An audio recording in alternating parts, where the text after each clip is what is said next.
agonizing pain of defeat. There's nothing like it, and nobody in Oklahoma brings you all of that better than Squirtle. So sit back, hold on, and get ready for another thrilling ride, because it's time once again for the Squirtle Game of the Week. Hello and welcome to the Squirtle Game of the Week. We are in Marlow tonight. Mark Rogers and Sean Meek here to call the action between the Marlow Outlaws and the Pauls Valley Panthers. Rivalry that goes back about 100 years. It should be a great game tonight. Sean, both of these teams are unbeaten. Yeah, this should be a lot of fun tonight. Both these teams are playoff teams from last year. Early in the season, huge district games. Both these teams are jockeying for first, playoff positioning early in District 3A2, and it should be a lot of fun. 3A District 2 has a non-district record of 18-6, and that includes 5 teams that are undefeated. So one of these teams that finished the non-district portion of the schedule unbeaten will not make the playoffs. The playoff race should be double tough and pretty tight this year in this group. I would favor Heritage Hall. I think people are probably would be tough to upset the Chargers as good as they look so far this season. But after that, I think any team could finish 2 through 5, 6, or 7 in the district. Yeah, 3A2 is loaded. There's, just like you said, Mark, there's going to be a good team, probably 1 or 2 really good teams not make the playoffs out of this district. I would agree with you. I think Heritage Hall is probably the early season favorite until someone knocks them off. I think they got to be the district favorite. But you look at Sulphur, Plainview, Marlow, Pauls Valley, Lone Grove. Just this district is loaded. So there's going to be a ton of competitive football played in 3A2 throughout the season. Well, this is a great stadium. It was built in 1936, Outlaw Stadium here, and you could just tell the passion that is alive for Marlow football. They won the state championship 2 years ago in Class 2A, and have a ton of cheerleaders and band members and guys out for football. And so you could tell how important football is to this community. Yeah, just an awesome atmosphere here tonight, Mark. We were talking about that whenever we got here tonight. Just finding a parking spot, here in Marlow tonight. Both sides are packed. The home side, the visiting side, both bands are playing. Cheerleaders are going. People are lined up in lawn chairs down here. So really cool 3A matchup, just atmosphere tonight. I hate to break it to you, Sean, but we had reserved parking spots. Darren Brantley, the athletic director, made sure. So sorry about the lack of communication. Well, that's okay. If either one of us needed to walk, it was me. So I just barely had to move up here. So I'll give you a ride to your car after the game. That'll work. I just hope I don't get a ticket tonight. I'll have to see Brantley tonight after the game if I get a ticket. Oh. And the Panthers are now coming out of the field. Pauls Valley won the toss. Marlow chose to receive, and they're going to defend the north goal here at Outlaw Stadium tonight. The wind is pretty good, blowing out of the south, probably 15 to 20 miles an hour here around kickoff. It'll be interesting to see how that wind plays in early. Like you said, it's really gusting kind of the southeast a little bit. So we'll see, especially first quarter. I always like to see how the wind plays, factor in that first quarter field position, and see if someone can pin someone deep, make them punt into the wind, and see how much of a factor that plays. Can we scan the camera down here to see with Marlow where they're coming onto the field? This is an interesting situation. We got not only an inflatable tent, there's some kind of metal gate, and then paper here. So I think that this could be a developing situation of how they get out on the field. And flags. Are we going to have a video, Sean, on the video board? I don't know. Okay, now I understand. There we go. You got to hit the board. We'll play like a champion. This is very well organized. That is. It's a disciplined football team. That's impressive.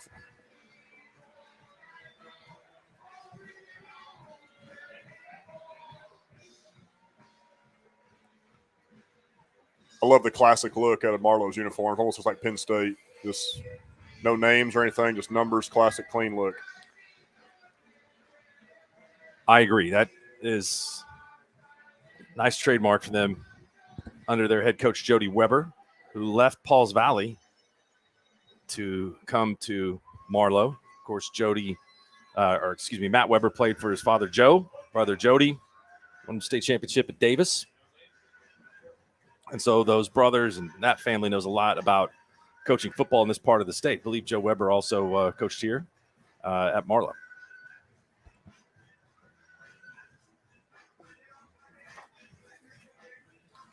Yeah, Coach Weber does an awesome job here. They were, back when I was still coaching. Marlow was 2A. They won 2A state championship and same class. So I was coaching in, and they were just loaded. He does an outstanding job. You could tell. We saw a little bit of film on him throughout the year, but just a very, very well coached team. And I know Pauls Valley is as well. So it should be a good matchup.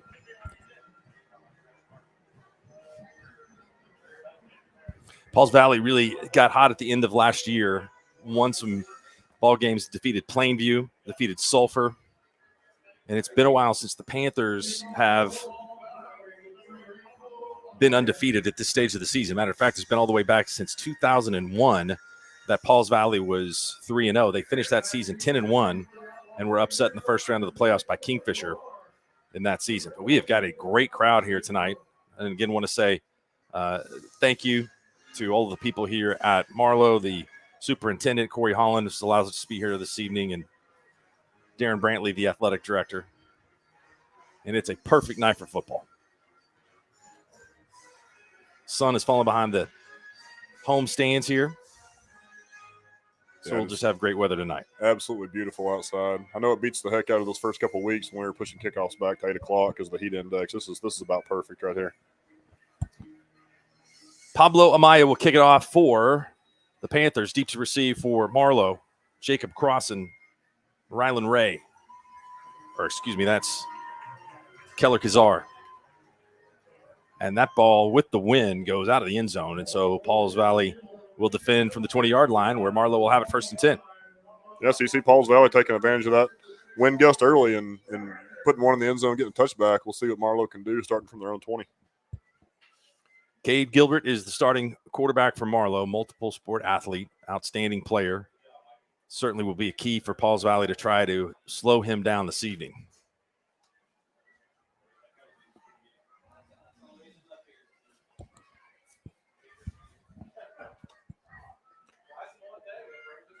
King Harrison is the senior tailback behind Cade Gilbert. Quick pass is caught. Jacob Crossan, and he has a nice gain of 12 yards. Nice little quick screen out here to the right that time. Looked like Marlow liked their leverage and numbers out here and just got it out quick and let them do something with the yards after catch there. 1st down and 10 from the 32. Gilbert looking over for the assignment. He has 2 receivers to his right. Split receiver to the left is Baron Gage.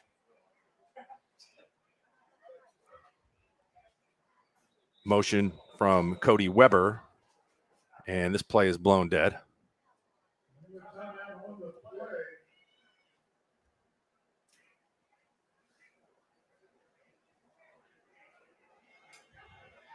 Equipment infraction. It looks like he may be sent out for some type of equipment issue.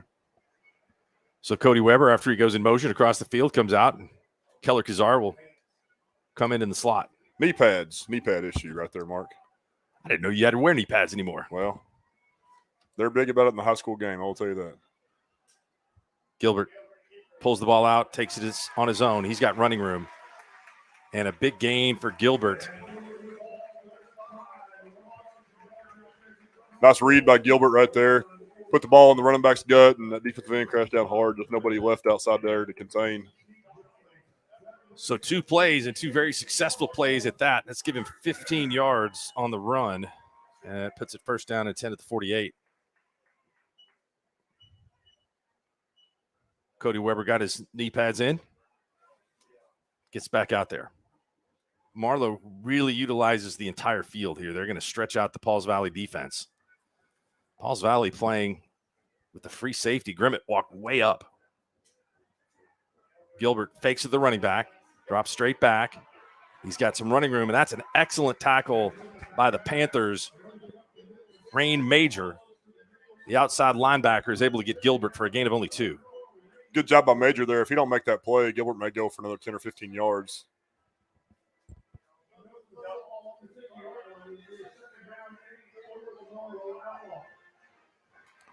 Second down and 8 to go from the 50. I got to tell you, this is one of the more well-manicured fields that I have seen for natural turf. It is spectacular. Can't say enough about the atmosphere here in Marlow. Weber motions. Handoff goes to the halfback, King Harrison, and Pauls Valley's defense does a nice job of stopping Harrison. Gain of 4. And I put it just shy of the 46-yard line. Looks like early Marlow is really attacking kind of that boundary side of Pauls Valley defense on the run game, where then the traditional 4-3 look, they don't have that overhang linebacker to the boundary side. So Marlow may have something there with numbers they like.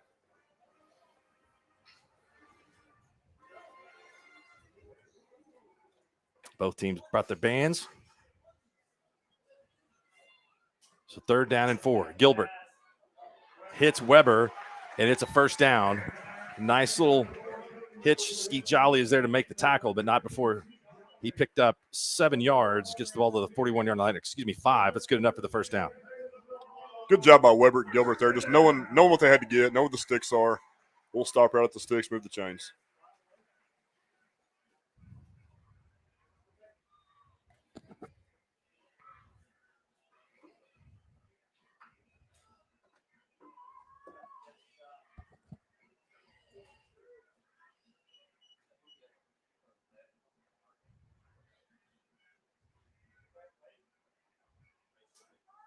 Handoff goes to Harrison again. Harrison makes one man miss in the hole and carries it forward to the 36-yard line. It's a gain of 5.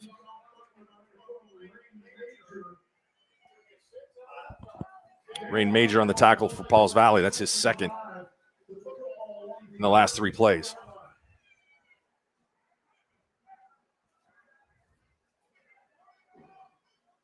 We'll see if the Outlaws continue to utilize that motion. Wide receivers 3 to the side of the field, Crossan, Weber, and Gage. And now Harrison will move over here as well.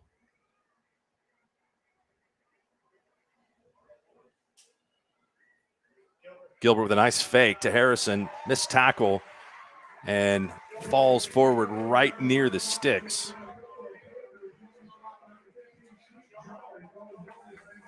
Gets it from the 36 to the 30. It's a 6-yard run from Gilbert and a first down for the Outlaws.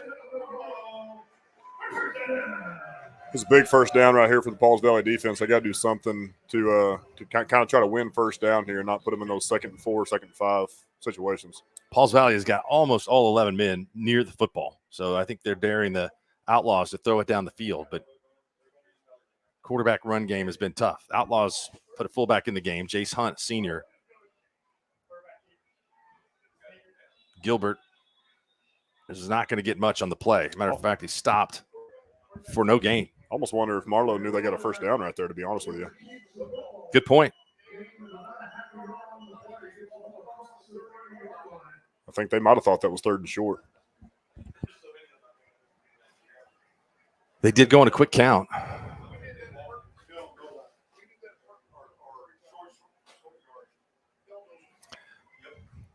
Yep, I think you're right, Sean. They've put the fullback in the game. Not necessarily 1st and 10 formation. Gilbert with a fake. Looking across the field for Weber, and that ball is incomplete. Weber made a nice adjustment. Skeet Jolly was back there in defense for Pauls Valley. And that was almost good for a touchdown. Just barely missed that one, no doubt. It was really close to being a touchdown. I think Gilbert missed the left side of the field there. He had what you call a Texas route, smash route. Had about a 6-yard hitch and then a corner out for his number 2, and both those guys were open. 3rd down and 10 to go. We'll call it 10. Pauls Valley maneuvering in the defensive front. Gilbert's going to roll to his left.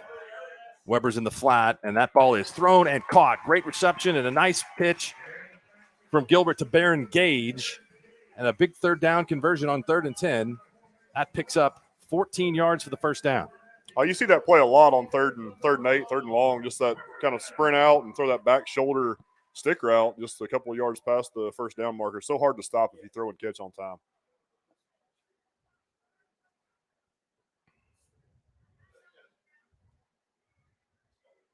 First and 10 from the 16.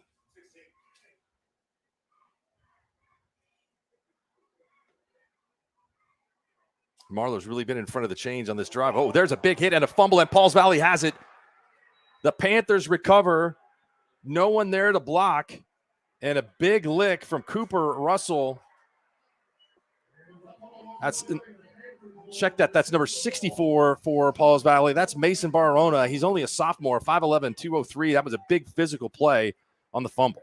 Big play right there from Barona right there. Just he hit the quarterback and running back at the mesh point and just messed up really the play from the beginning. And what a way to flip momentum quickly for Pauls Valley.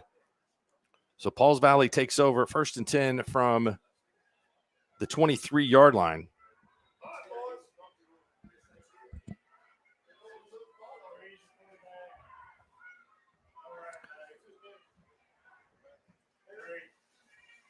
Offenses look rather similar. Tanner Perry, the quarterback for Pauls Valley that makes things go, breaks a couple of tackles, but there are a lot of blue jerseys over there, Sean, to make the stop. Getting it of about 3 yards. Good job by Perry there, picking up probably 3 yards. Was hit at the line of scrimmage, kind of broke a tackle or two, and good job by him to get as much as he did. Pushed it all the way across to the 26, so 27-yard line. It's a 4-yard run for Perry. It'll make it 2nd down at 6.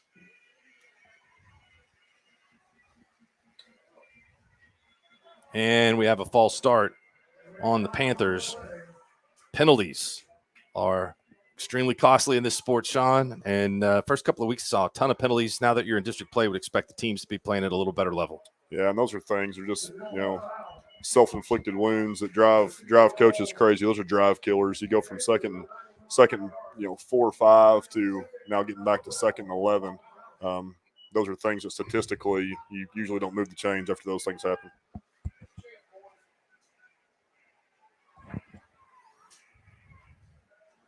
There's a little reverse for Pauls Valley. Maddox Prince, and he is dropped in the backfield on great play by Peyton Eddy, the senior, 6'4", 195-pound defensive end. Excellent job by Eddie right there. Stayed at home, did his job, contained it. Even if he doesn't make that tackle, it's going to turn back up inside. The one thing you don't want to let happen is let that ball get to the sideline. Outstanding job by him, staying home, making a play right there. The Outlaws were not fooled at all on that reverse. Sean, this is like an old school football game. A lot of times we see teams spread it out all over the field and throw the football a bunch, but look at these defenses. They are lined up to play the run tonight. It is, and you got to think both teams want to establish the run, and both teams are going to commit to shutting down the run. Deep ball is caught. Tanner Perry stood in the pocket and threw it downfield to Dakota Weatherford. He took a big lick from Peyton Eddy, was back there in the backfield again, and somehow that ball was hauled in by Weatherford for a big gain out to the 46-yard line. Great job there by the Pauls Valley receiver, just really staying with that play, competing for the ball. As that play developed, you thought you thought Marlow may get a turnover down here on a fumble, and then the ball, he got hit as he throws. You thought it might be a pick. Great job by Pauls Valley receiver. 1st and 10 at the 46. It's a 24-yard gain on the pass to Dakota Weatherford. Perry's going to keep it, and there's just not much running room, but he is fighting hard and picked up a couple that he wouldn't have normally had. A ton of Marlow defenders in there. Hudson Morgan, the sophomore, the final one to make the tackle. Again, I like the way Perry runs the football. He's a physical runner at quarterback. Like you said, Mark, that was really bottled up and kind of stuff from the start. He just kept his feet churning and picked up a couple.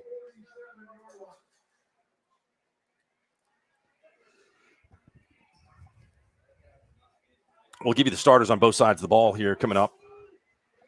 This game is moving very quickly in the first quarter. Panthers here have an empty set.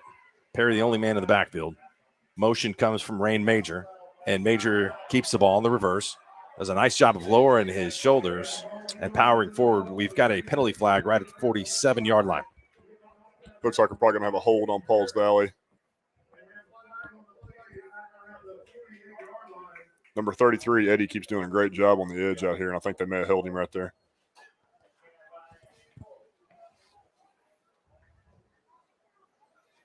Holding is the call on the Panthers. That's their second penalty.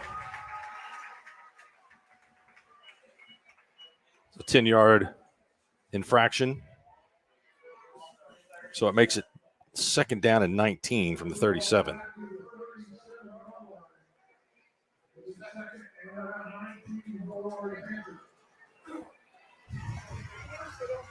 Clock runs. Pass out in the flat, and that's a floater. It was a nice catch. Credit the catch to Maddox Prince. That ball really floated. Yeah, great catch right there by Prince. It was only good for about 2 yards, but outstanding athletic one-handed catch. 3rd and 17 from the 39-yard line. We'll see if Eddie can get another rush. Senior defensive end has been tough for the Panthers to handle so far.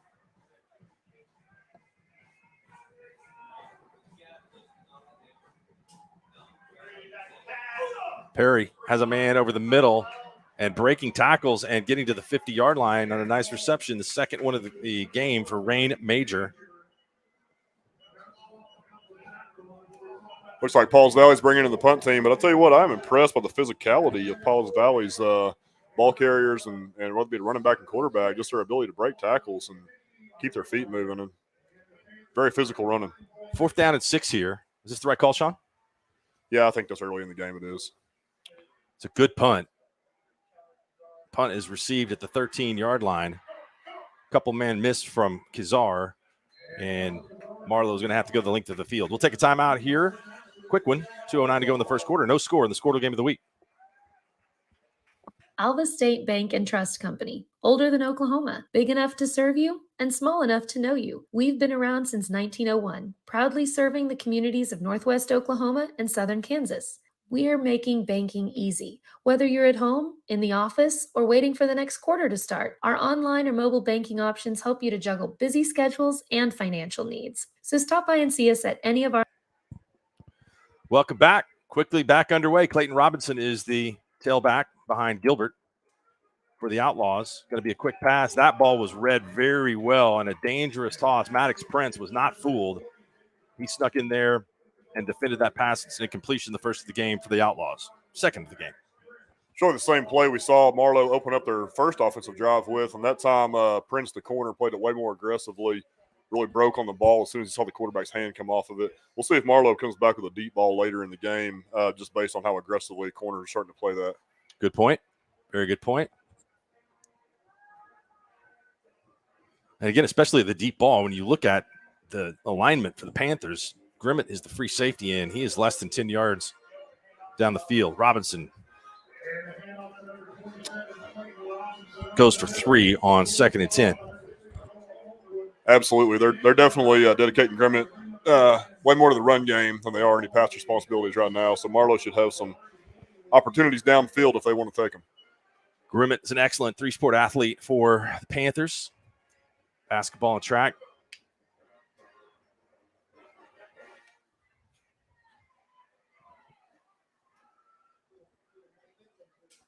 Marlow converted on a 3rd and 9 in the last drive. Gilbert rolls to his right. Ball's tipped up in the air, and it is picked off.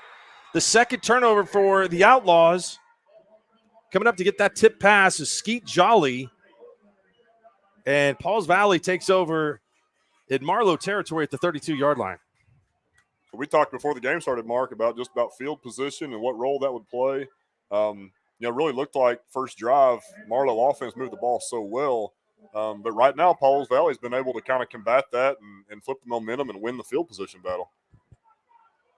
So quick change for the Marlow defense with 1:24 to go.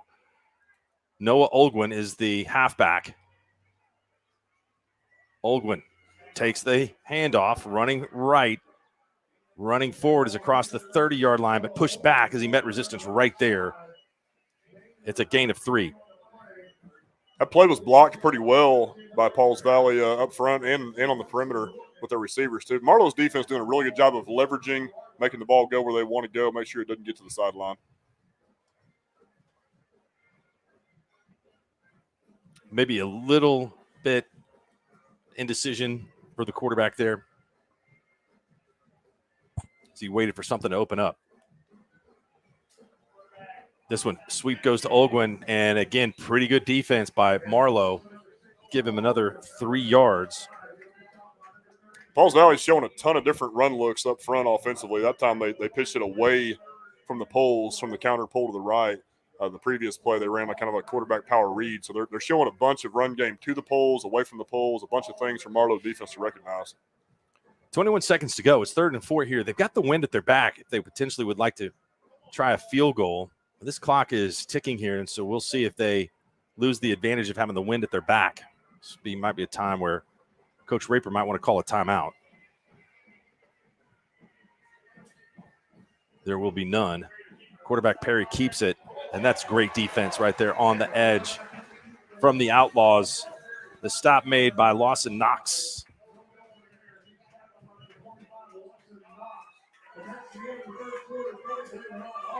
Loss of 3 on the play.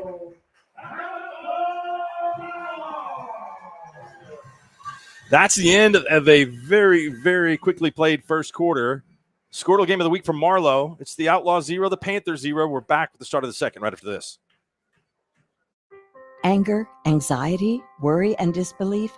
These are normal emotions to feel with an unplanned pregnancy. You have options, and you are not alone. Hope Pregnancy Center in Alva is a safe, confidential, and compassionate place to land. Hope offers free pregnancy testing and ultrasound, and you will be provided education for all your options. Remember, you aren't alone. We can help with hope. Visit thinkimpregnant.org. That's thinkimpregnant.org.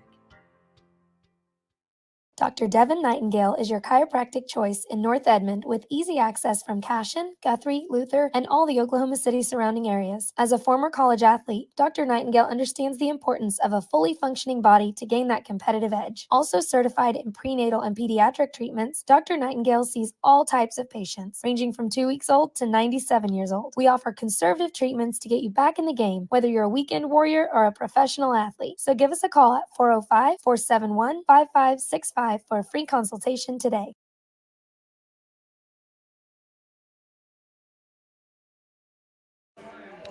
Welcome back. Start of the second quarter.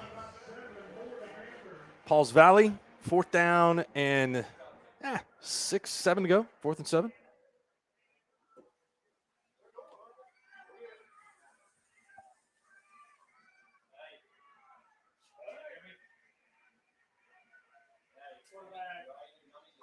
Some faking back there. Doesn't fool anybody. They got a man deep, and it's just overthrown. That had him fooled with the fakes up front, and it looked like the tight end snuck out the backside of the field, and he was just completely lost. But the Marlow defense is able to go 4 and out after their second turnover of the game. Yeah, Perry, the quarterback, and the Pauls Valley coaching staff would love to have that one. Really, you feel like both teams right now have missed a significant scoring opportunity. But here we are, 0-0. Well, he was under extreme duress when he had to throw the football up in the air in order not to take the sack. So the Outlaws take over here from the 30-yard line.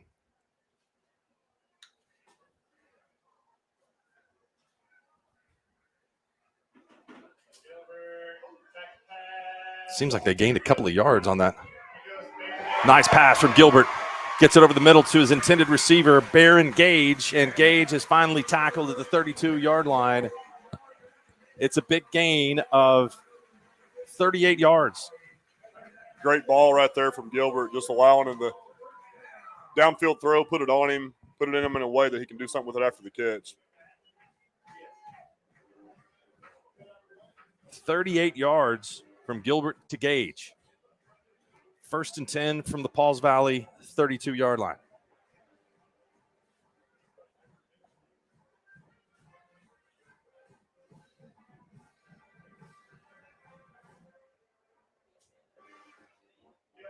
Gilbert going to keep it on his own, and that's some great pursuit from the Pauls Valley defense. One of the two coming up to make the stop is Noah Olguin. Really good job by Pauls Valley right there, just playing assignment football. I mean, that's really option football. So quarterback player being disciplined, doing his job. Credit Gilbert with a gain of 2. 2nd down and 8 from the 30.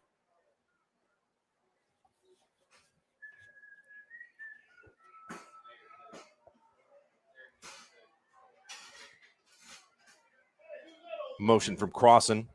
Gilbert going to keep it again. Missed tackle. Gilbert breaking tackles and a gain of 4.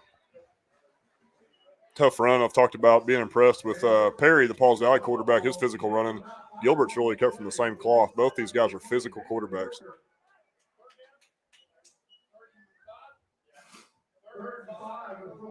Third down and 5 from the 27-yard line. I think this is well within Gilbert's range if the Outlaws want to try a field goal. Movement up front for Pauls Valley. Gilbert's going to check with the coaching staff. Play clock is at 6. They'll have to hurry. Clayton Robinson to his right. Fake. Pass and dropped. Dropped in the flat. I think Crossan was thinking about who was going to perhaps come up to present themselves to tackle him, and it's an incomplete pass. Yeah, Fourth down and 5. That's that minimum of first down if he catches that, maybe more.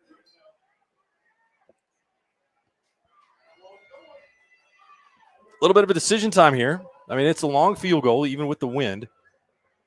4th and 5 certainly is a manageable down to pick up.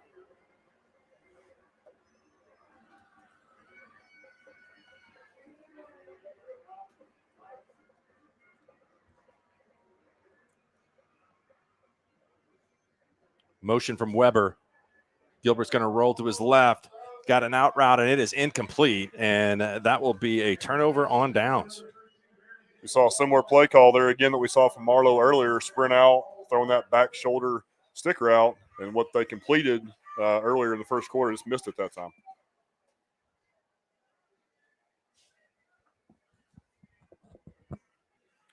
Gilbert has thrown for 70 yards here through the second quarter. Yeah, you got to think Marlow offense is going to come back some of those deep shots that we saw them start the last drive with, because I think those will be there for them just based on how Pauls Valley is committing to the line of scrimmage. We'll give you some scores from some of the other games. You can see those scrolling across the top of the screen. Lots of good ones as we start district play here tonight.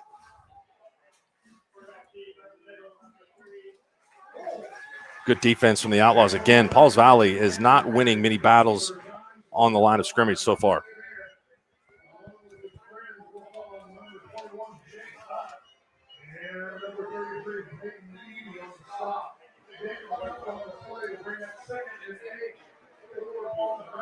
Perry loses from the 32-yard line back to the 30. It's a loss of 2, so we got second down and 12.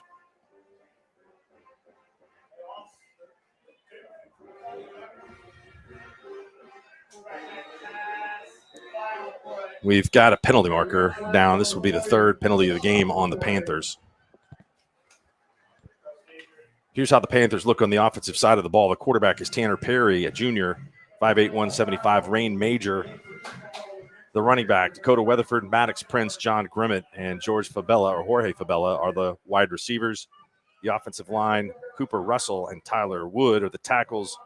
Jace Ford and James Fields are the guards, and Brett Alford are the center. Brett Alford is the center. 5-yard penalty for illegal motion pushes the Panthers back. We have a timeout. There's a big moment in the game right now for Pauls Valley offensively. You kind of feel that they got their wheels spinning a little bit after a loss on first down and a penalty before second down. They're staring down about 2nd and 20 right here, staring in the face of the wind. They don't want to punt deep from their own end of the field. This could be a big momentum, a couple of downs right here. For the Panthers, on the opposite side of the ball, Eli Gray and Peyton Eddy, a pair of seniors at the defensive end position. Gage Hickson and Brock Smith, the defensive tackles. Linebackers, Jace Hunt and Hudson Morgan. Corners are Caden Harris and Keller Kazar. Corbin Dittner is the strong safety. Lawson Knox is the opposite field safety. And Blade Harris is the free safety for the Outlaws.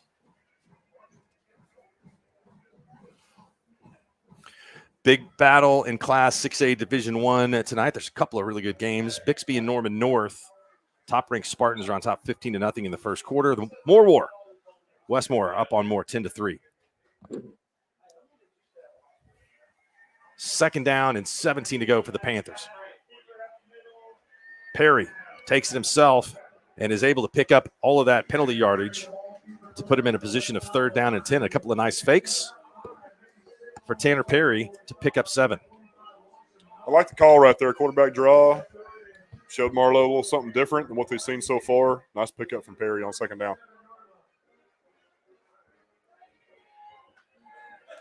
Third down and 10.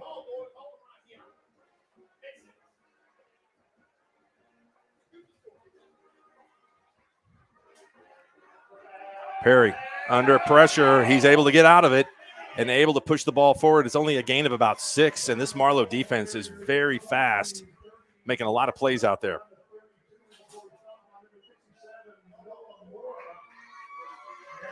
And the difference in punting this football or picking up the first down, Sean, was that penalty, 5 yards. Absolutely. That's what we talked about on the previously on previous drives, is that those things are just drive killers.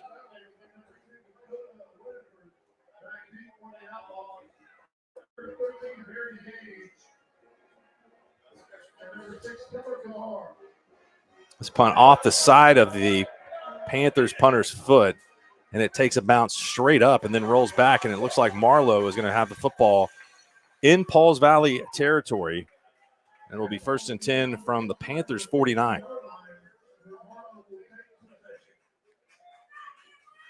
Be interesting to see which offense can capitalize on a short field first. They've both had at least a couple of them apiece early, and we're still knotted at 0, so we'll see who can capitalize. Heritage Hall up big on Lone Grove, 21-0 in the first quarter. Perkins trying over Kingfisher, 14-0. Metro over Mount St. Mary, 14-0, and Anadarko out on Manford, 14-0 in Class 3A from the 49-yard line. Motion from Baron Gage. Gilbert fakes to the backfield, looking deep. He's got a couple of men en route and some confusion there as both receivers, two-man route, ended up right together in the middle of the field, and it's another incomplete pass for the Outlaws.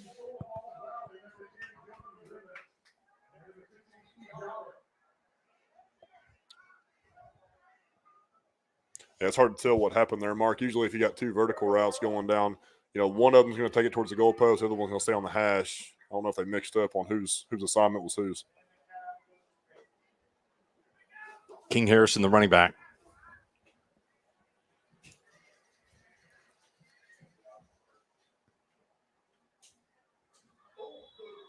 Baron Gage changes sides of the formation, and let's see what this penalty is going to be. Might be the first of the evening in the Outlaws.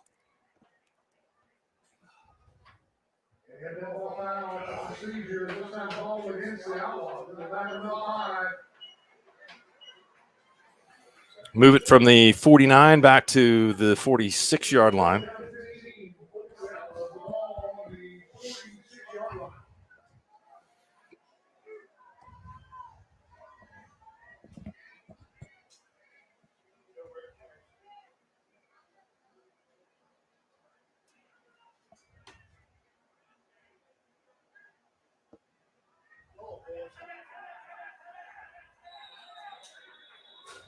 And we have a timeout called here on the field. Marlow will call it. 7:42 to go in the first half. No score here at Outlaw Stadium. Marlow and Pauls Valley. The High Plains Insurance Agency takes pride in keeping up with many changes in the crop insurance industry and keeping their insurers informed of these changes. The goal is to help each farmer customize their crop insurance to meet their needs. Thanks for your continued business. And remember, call Amy, Carissa, or Danny at High Plains Insurance in Medford and Loyal at 580-395-2447 or toll free at 1-800-346-4056 for a quote today. For more than 100 years, Oklahoma Career Tech has been training skilled and dedicated individuals, giving clear career paths to over 90,000 graduates a year. These individuals are the heartbeat of the Oklahoma workforce, serving thousands of companies, fueling this state's economy. Oklahoma is powered by Career Tech.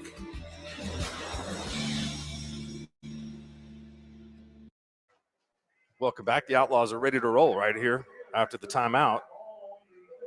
After the first drive, really, Marlow was able to move the ball down the field before the fumble, but they found themselves a little behind the chains.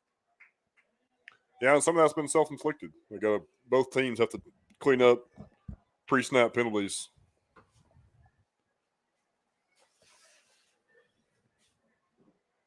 Motion from Baron Gage. Gilbert hands the football off to Harrison, and that's good defense from Pauls Valley. 2nd down and long, trying to get this back to 3rd and somewhat manageable. Pickup of only 4 yards.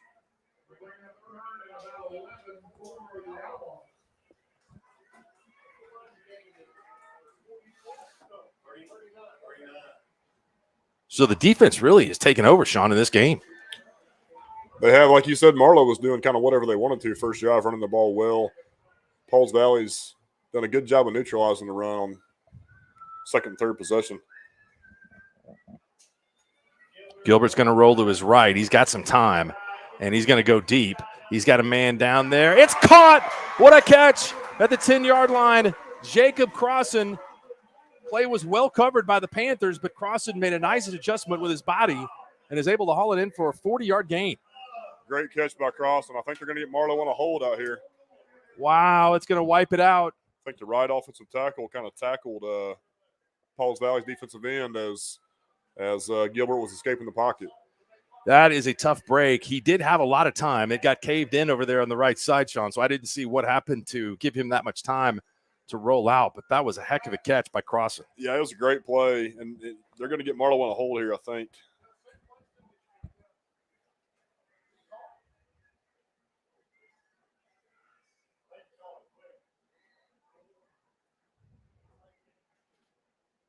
A hold happened at the 45-yard line. And then we moved the ball back from the line of scrimmage 10. So, and the thing is, he didn't have to do it. I think Gilbert would have escaped the pocket anyway. Just some bad breaks tonight for the home team here in Marlow. A couple of turnovers and then a costly penalty that will keep them from a first and goal.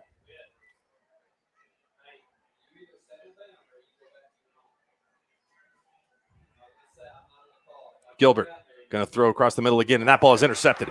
Stepping right in front of it was Skeet Jolly, and Skeet Jolly is loose down the sidelines, and wow, Jolly delivers a blow to Gilbert, who was there to make the tackle. So a big interception. It's the second one of the evening, I believe, for Jolly.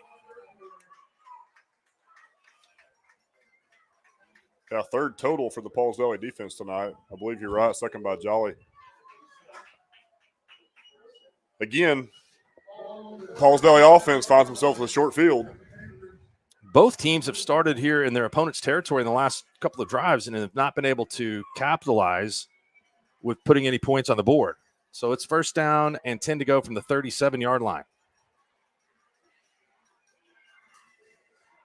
Little misdirection from Perry, and Perry's got room. Perry's got the first down. Perry's inside the 20 and out of bounds at the 19-yard line. Big gain, and another penalty flag is down right around the 35-yard line, and I think this is going to come back as well.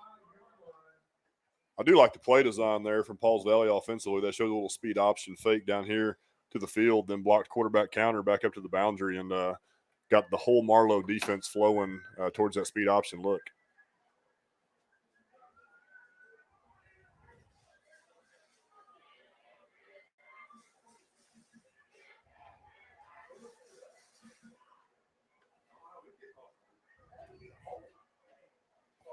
Got to give a shout out to Shay Isbell, who was former Miss Marlow. Got the picture to prove it here from 1985. Look at that car, Sean. That's pretty impressive. Nice. Yeah. Listed in Norman now. 1985. The Marlow downtown is looking, looks pretty sharp. Marlow's got a beautiful downtown. I wondered for years why they painted their trees, and then somebody informed me about that a while back. What was the answer? To, I believe, fight against insects, like infestation. Okay. You've just dropped more knowledge than I will ever have on trees. Big reception from Noah Olgwin, and they pick up a lot of that yardage back. Matter of fact, they get all 10 of it back from the holding call. 10-yard reception from Olgwin as he broke some tackles. I've had any tree knowledge I've had imparted on me, Mark, give it to me by others. So that is not that's not a natural knowledge base there. Well, I'm all for keeping insects out of any kind of situation. Second down and 10 after the 12-yard reception from Olgwin. Perry is going to hand it off to Olgwin this time instead of throwing it. And the Marlow defense stretches that out and stops him and throws him back for a loss of a couple. Again, we've seen really good perimeter defense by Marlow all night. Their outside linebackers are corners coming up supporting the run. Again, just not letting that ball get to the sideline, not breaking contain. Third down and 11 from the 39.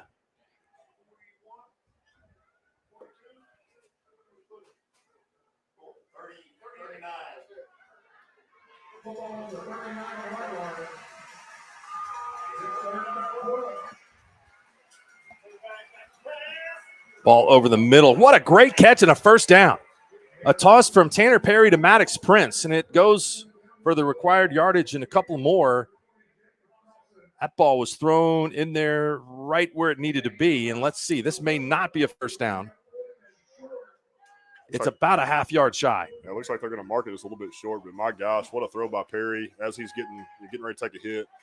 And then Prince going up, making a competitive catch. That's an impressive play by those two guys. Perry and Prince, both juniors. And this is an important play. We'll call a timeout. I thought he was there and had the first down, but 4th down and 1 coming up from the 27, 4:53 to go here in the first half. No score between Marlow and Pauls Valley. Wiggins Auctioneers is a full-service auction company well-versed in selling farm and range land, minerals, commercial and residential properties, as well as equipment, estate, and trust liquidations. In order to better serve our clients, Wiggins Realty offers conventional for-sale listings as well as buyer representation. Whether buying or selling, auction or conventional, we want to be your trusted company. Wiggins Auctioneers, 3 generations strong and setting the standard since 1963. Imagine a school with more than 26,000 enrollments per year, cultivating opportunities for students to develop new skills and gain industry-recognized certification. Now imagine a corporate training center that partners with more than 500 local businesses each year, providing a productive and prepared workforce for employers in Oklahoma through 4th down and 1, tight formation. Perry and the quarterback sneaking. He's got the first down. Let's see. With the officials marking this, it's going to be really, really close. If he's to the 27, it's a first.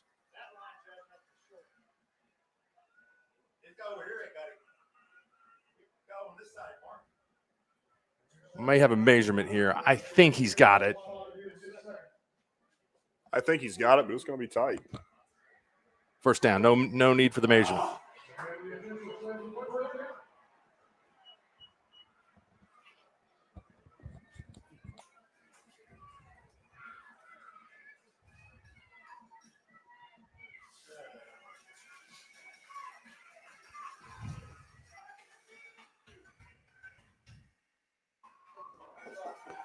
First down and 10 from the 26. A new set of downs as the Panthers convert the first 4th down of the game. Perry keeps it, fools the defense a little bit, and is able to get about 5.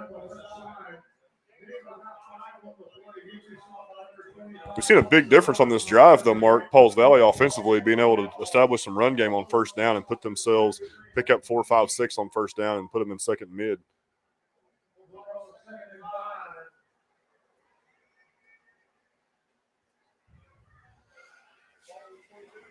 Clock continues to run, nearing the 4-minute mark of the first half.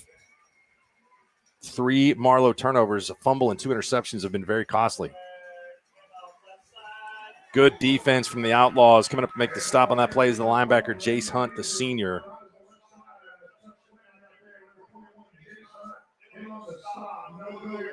Hunt tackles Rain Major for no gain.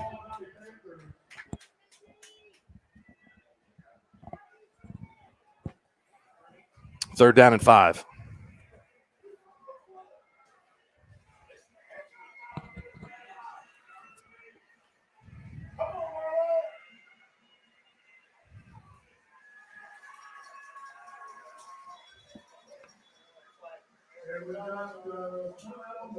Pauls Valley. Let's see. Is it going to be Panthers timeout? Yes, it is. We'll take it with them. 3rd down and 5 coming up for Pauls Valley when we come back. Squirtle game of the week. No score between Marlow and Pauls Valley. customized training. Now, imagine a community resource who believes our business thrives when our community thrives. We aren't just the local Votech. We are Autry Technology Center.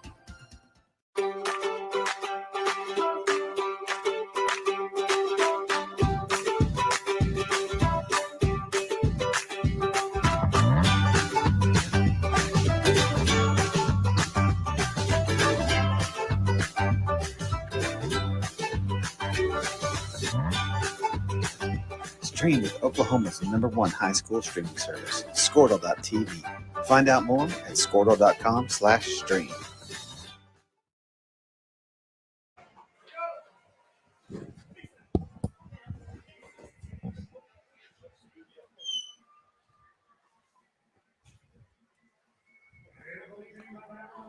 Third down and 5 when we return here, 3:17 to go. All right, Sean, what are you going to dial up here if you're the Panthers? Well, I think they're thinking they got 2 downs to get this first down. So They're going to throw it, and it's caught. First down for the Panthers, and really good play action and fake carried out by the quarterback, Perry, to get the football to Maddox Prince.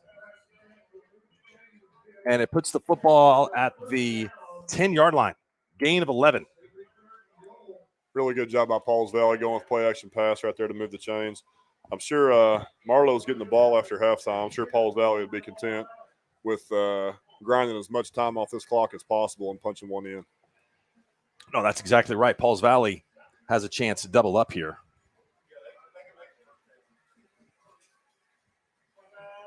Ball's from the 11-yard line. Perry is stopped. Let's give him a gain of 10 there on the last reception.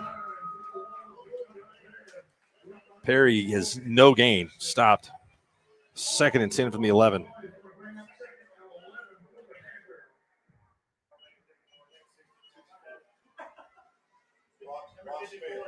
I think if you're Pauls Valley, just by that fact, you'll take any kind of points here, really, at the end of the first half. Pretty strong wind still. The flags are, let's say the wind's gusting about 15 miles an hour out of the south to 20. Yeah, absolutely. And with this much time on the clock in the situation, they're not going to give the ball back to Marlow unless they score. Just a quarterback sneak, and we've got to have a face mask penalty. That was a great job on the edge. Logan Woods was over there along with Jace Hunt, but I think they got the face mask of the quarterback, and this is going to be a very costly penalty.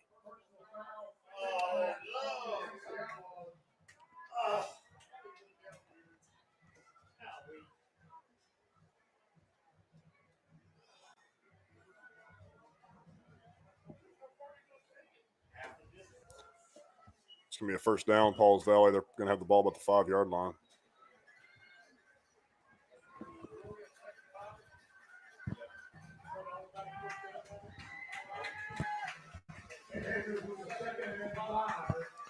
Personal foul usually I would think might be an automatic first down, but the high school rules are certainly different than what you see on Saturdays and Sundays. And so it will be 2nd down and 6 to go. Or 2nd and 4. Perry cuts up inside, and they're just not finding any room over there on that side of the line. And it's Logan Woods again with the stop. We'll see if Pauls Valley goes back some play action pass right here. Again, I'm not sure right now what their 4th down plan is, what their field goal unit looks like. I wouldn't be surprised to see them go back to play action. 3rd down, and I think 5 from the 6. They can get a first down without getting the touchdown.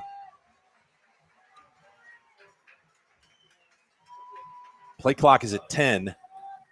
Panthers, I think, taking their time here, watching the game clock. A nice play. Wasn't it another looked like horse collar or face mask on Perry? I think they're going to get Marlow for another face mask right here. Yeah.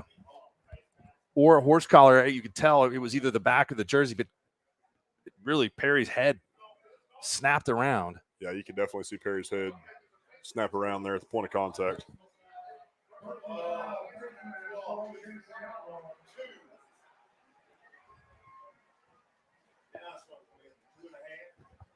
.47 seconds to go. This gives them half the distance from the 7 to about the 3.5. So Marlow will take a timeout. We'll take it with them. Big play coming up here.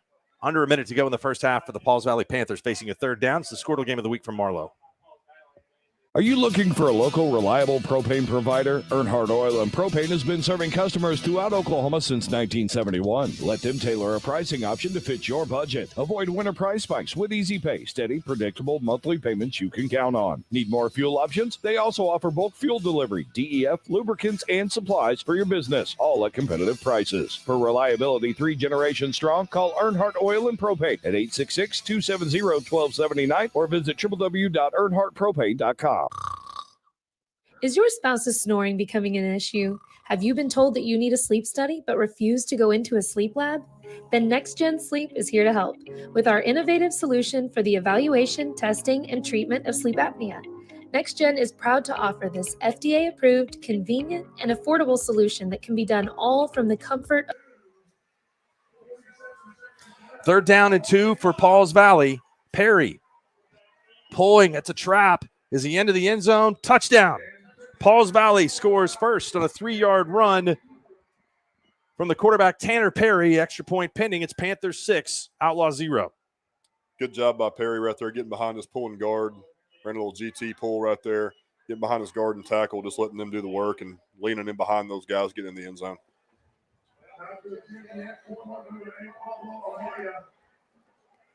So Pablo Amaya will come on and try to give the Panthers the 7-0 lead.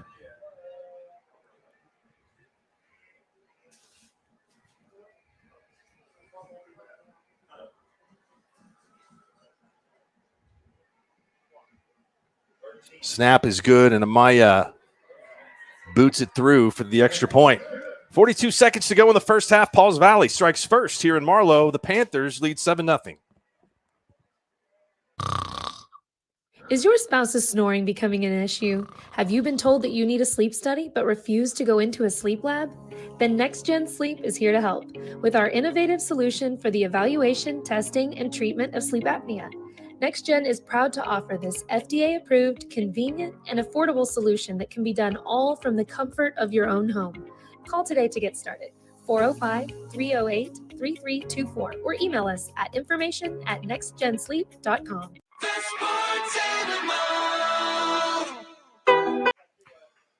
Welcome back. 42 seconds to go here in the first half. Pauls Valley will kick it away. Pablo Amaya kick it to the Outlaws for the second time this evening. Panthers are going to get it to start the second half. That's a big advantage for Pauls Valley. Amaya kicks it short, and that's going to land and take a hop. And boy, that was a dangerous situation for Pauls Valley. Caden Harris picked up that bounce, and there weren't too many Panthers between he and the goal line as he takes it to the 45. This would be some big momentum for the Outlaws if they could do something with the football here. Be interesting to see what Marlow offensively does right here. They got 40 seconds, one timeout, and the wind at their back. I think you try to go score right here. Obviously, if you take a big loss or something first down, that may kind of change your approach. But I think you snap first down wanting to go score a touchdown. I'm wanting to go score. I'll tell you that. I think that this is plenty of time. And this is a team that's capable of throwing the football. They have not had a lot of luck with the interceptions tonight. One of them batted ball. Gilbert pisses it to Weber, and Weber is taken down out of bounds right at the 45. No gain as Pauls Valley runs from side to side well to stop that play. Tackle made by Adrian Gonzalez for the defense.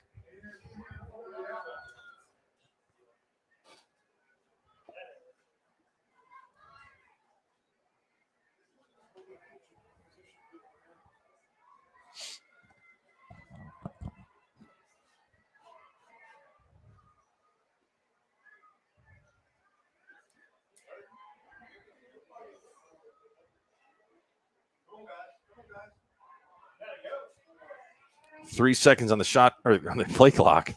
Gilbert is gonna keep it and toss it out into the flat. Weber's got it, and he's knocked out of bounds at the 43-yard line.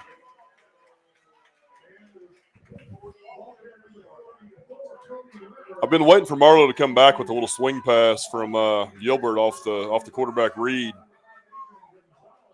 Pauls Valley is playing the quarterback with that outside linebacker. I was waiting for him to come back to that and put that outside linebacker in conflict and give him a choice out there. 1st and 10 from the 43. That play only took 6 seconds. Gilbert back to Weber. Weber out of bounds. Stops the clock.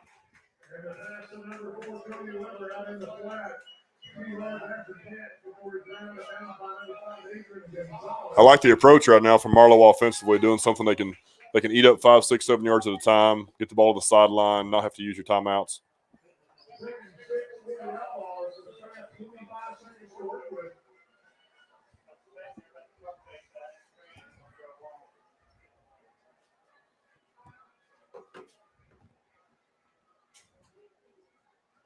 Fakes again. Weber again drops the football.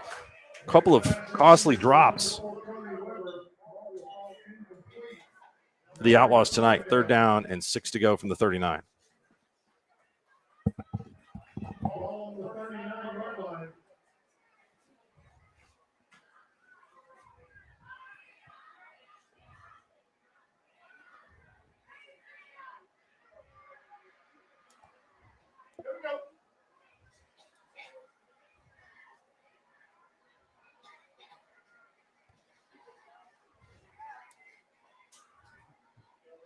Back to pass. Gilbert going to throw it deep down the field. This one is tipped up in the air and incomplete. 12 seconds to go. It'll be 4th and 6.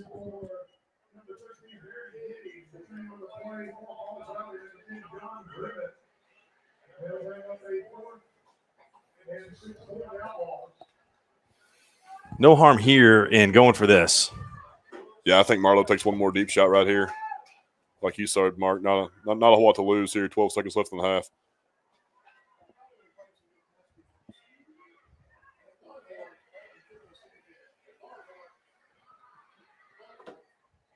Weber's been working hard in motion. Gilbert going to roll out to his right. He's going to throw down the field. It's caught, and let's see if he can get out of bounds.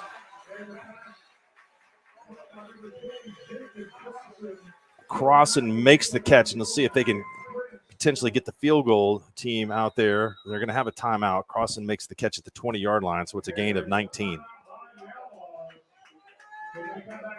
Really good ball right there from Gilbert. Probably his best pass of the night. 5 seconds to go. So they have choices right here.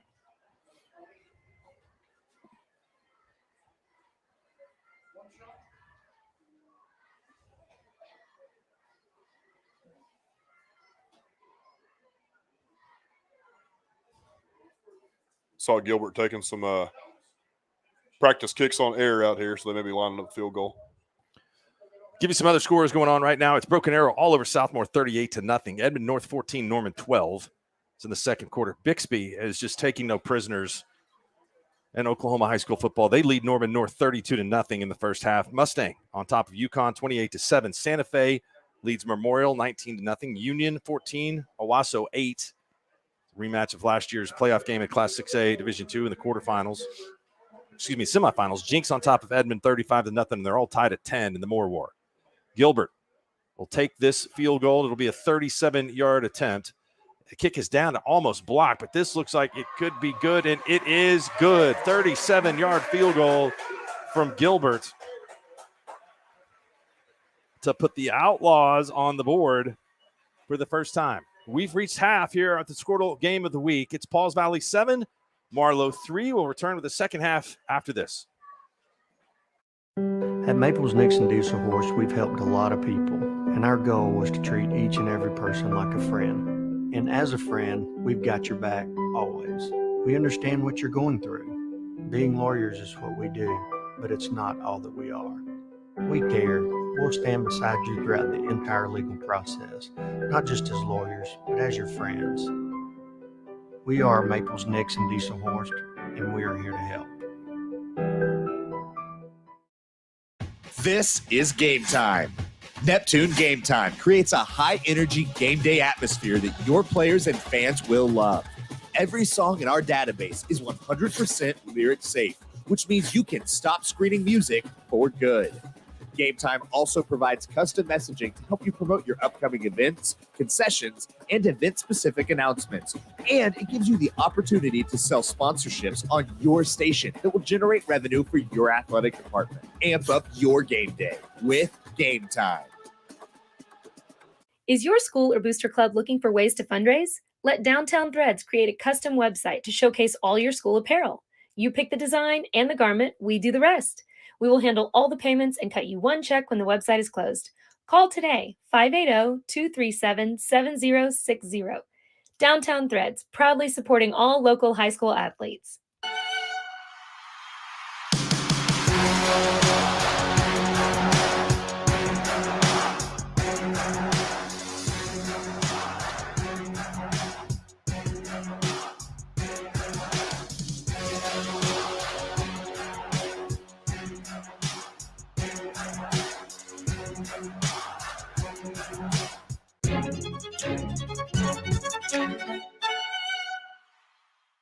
Dr. Matt Dieselhorst at Dieselhorst Sports and Orthopedics can help you get game day ready. Dr. Dieselhorst works with athletes of all ages, taking a coordinated approach to accelerate return to play and maximize athletic performance. His work with pros in sports training, injury prevention, bracing, functional rehabilitation, and imaging works seamlessly with his medical and surgical expertise. Get started by going to Dieselhorst Sports and Orthopedics. Let Dr. Matt Dieselhorst get you back on the field, backing all Oklahoma athletes on the field and off. Why be a ranger? At Northwestern, with small classes, you can be seen. With over 40 programs from business to nursing, you can be career driven. With a campus home away from home, you can be independent. With over half our students graduating without student loans, you can be debt-free. And with a mosaic of cultures, you can be you. Northwestern, success lives here.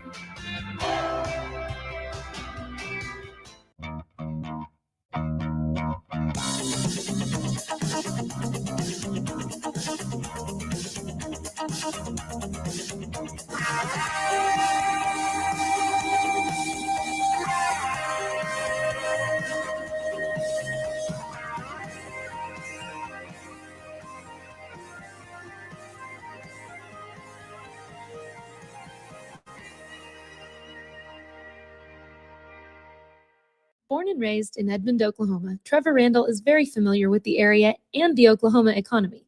Trevor enjoys helping customers just like you identify the insurance coverage that best fits their needs, with over 19 years of experience to help you better understand the options, whether that's auto, home, renters, business insurance, and more. So give Randall Insurance Agency a call at 405-341-7878 and let us help you get the protection you need with the service you deserve. Ready to get back in the game? Great news. The movement experts at Physical Therapy Central can help you find relief and results and keep you off the sidelines. With over 30 convenient locations across Oklahoma City and beyond, contact PT Central today at ptcentral.org to see a physical therapist. When your business is agriculture, you want a bank behind you that doesn't cut and run at the first sign that there will be some tough times ahead. There are good years and there are always bad years. At Farm Credit of Western Oklahoma, we're here for them all. Agriculture, it's the backbone of our local community. We believe in it. We invest in it. We're here for the long haul. If you're in agriculture, it's time to let Farm Credit of Western Oklahoma make your best even better. Contact a loan officer today. Farm Credit of Western Oklahoma, the area's leading lender in agriculture.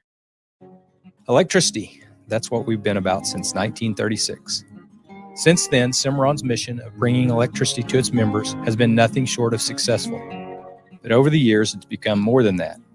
It's about powering our neighbors' heating in the winter, keeping the lights on at the ball field, and keeping your phones charged to capture those special moments. We are proud to be part of your community. Thank you for being part of Cimarron for all of these years. So, not real big on paying bank fees? Well, that's okay. It means you're smart with your money and you know how to get a good deal. You're a credit union kind of person, and Communication Federal is your kind of credit union. In fact, Pay Me Checking puts real money right into your account every time you use your Visa debit card, online or in stores. Pay Me Checking, the free account that pays you only from Communication Federal Credit Union. Day in and day out, you're committed.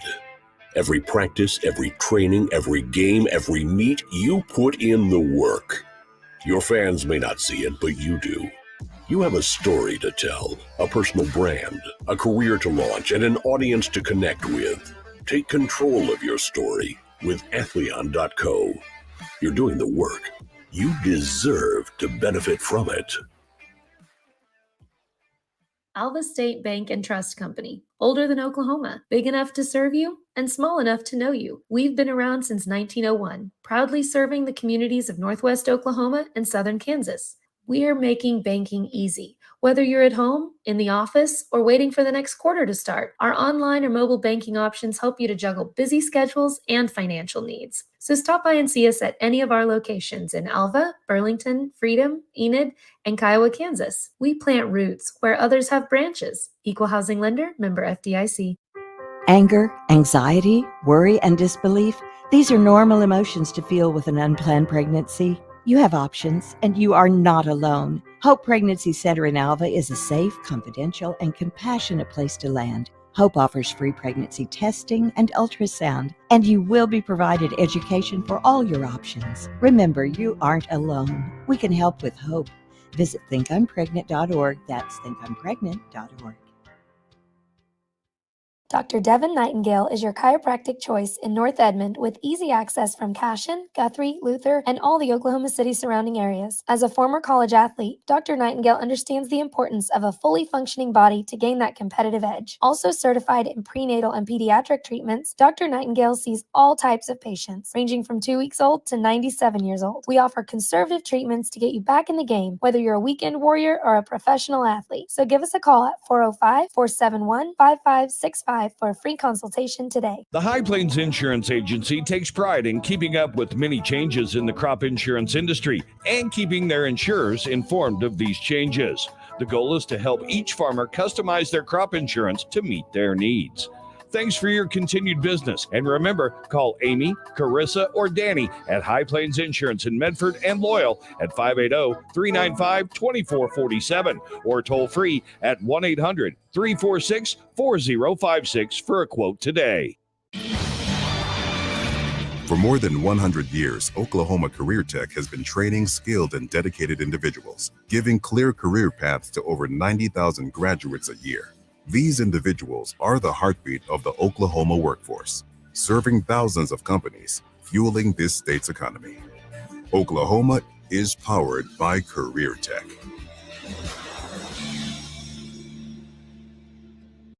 Wiggins Auctioneers is a full-service auction company well-versed in selling farm and range land, minerals, commercial and residential properties, as well as equipment, estate, and trust liquidations.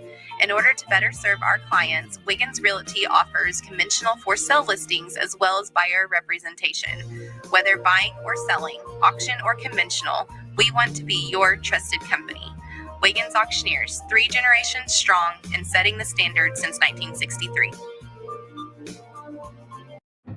Imagine a school with more than 26,000 enrollments per year, cultivating opportunities for students to develop new skills and gain industry-recognized certification. Now imagine a corporate training center that partners with more than 500 local businesses each year, providing a productive and prepared workforce for employers in Oklahoma through customized training.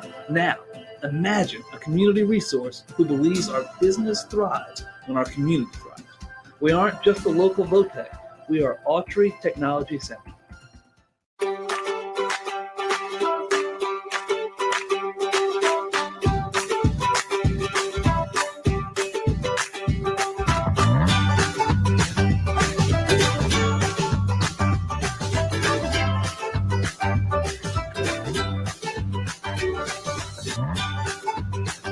Stream with Oklahoma's #1 high school streaming service, Squirtle.tv.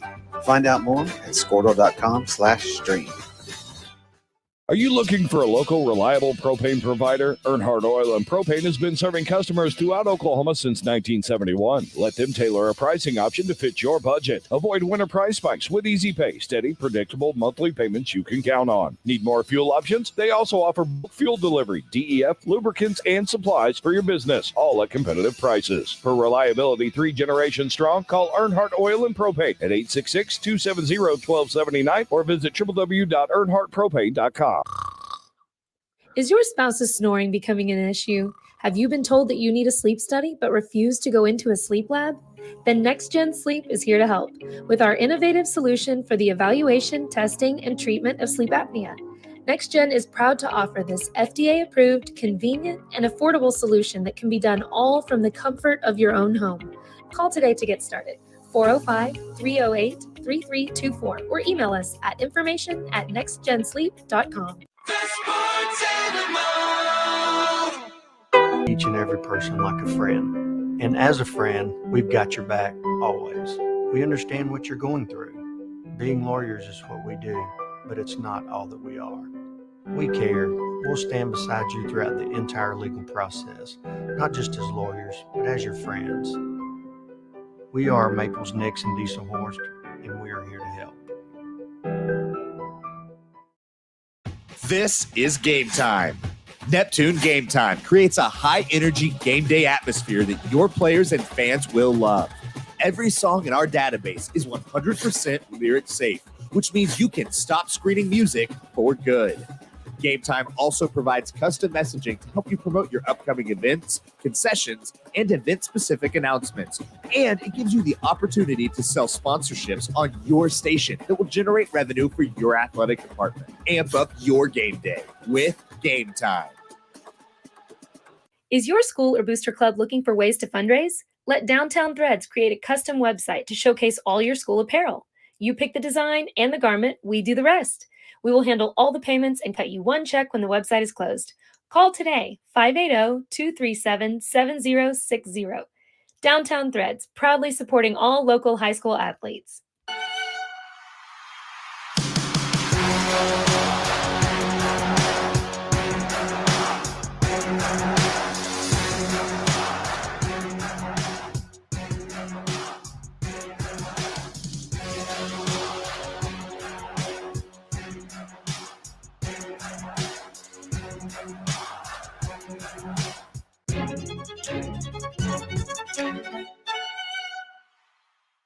Dr. Matt Dieselhorst at Dieselhorst Sports and Orthopedics can help you get game day ready. Dr. Dieselhorst works with athletes of all ages, taking a coordinated approach to accelerate return to play and maximize athletic performance. His work with pros in sports training, injury prevention, bracing, functional rehabilitation, and imaging works seamlessly with his medical and surgical expertise. Get started by going to Dieselhorst Sports and Orthopedics. Let Dr. Matt Dieselhorst get you back on the field, backing all Oklahoma athletes on the field and off. Why be a Ranger?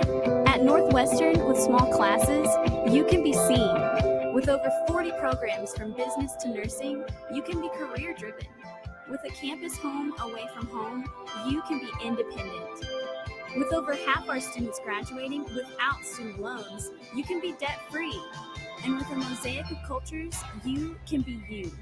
Northwestern, success lives here.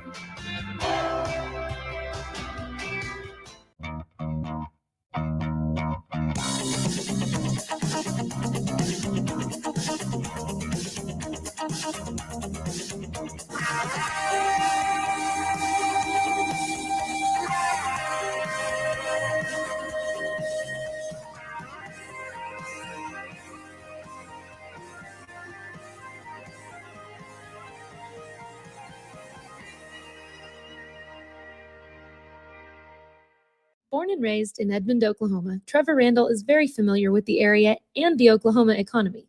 Trevor enjoys helping customers just like you identify the insurance coverage that best fits their needs, with over 19 years of experience to help you better understand the options, whether that's auto, home, renters, business insurance, and more.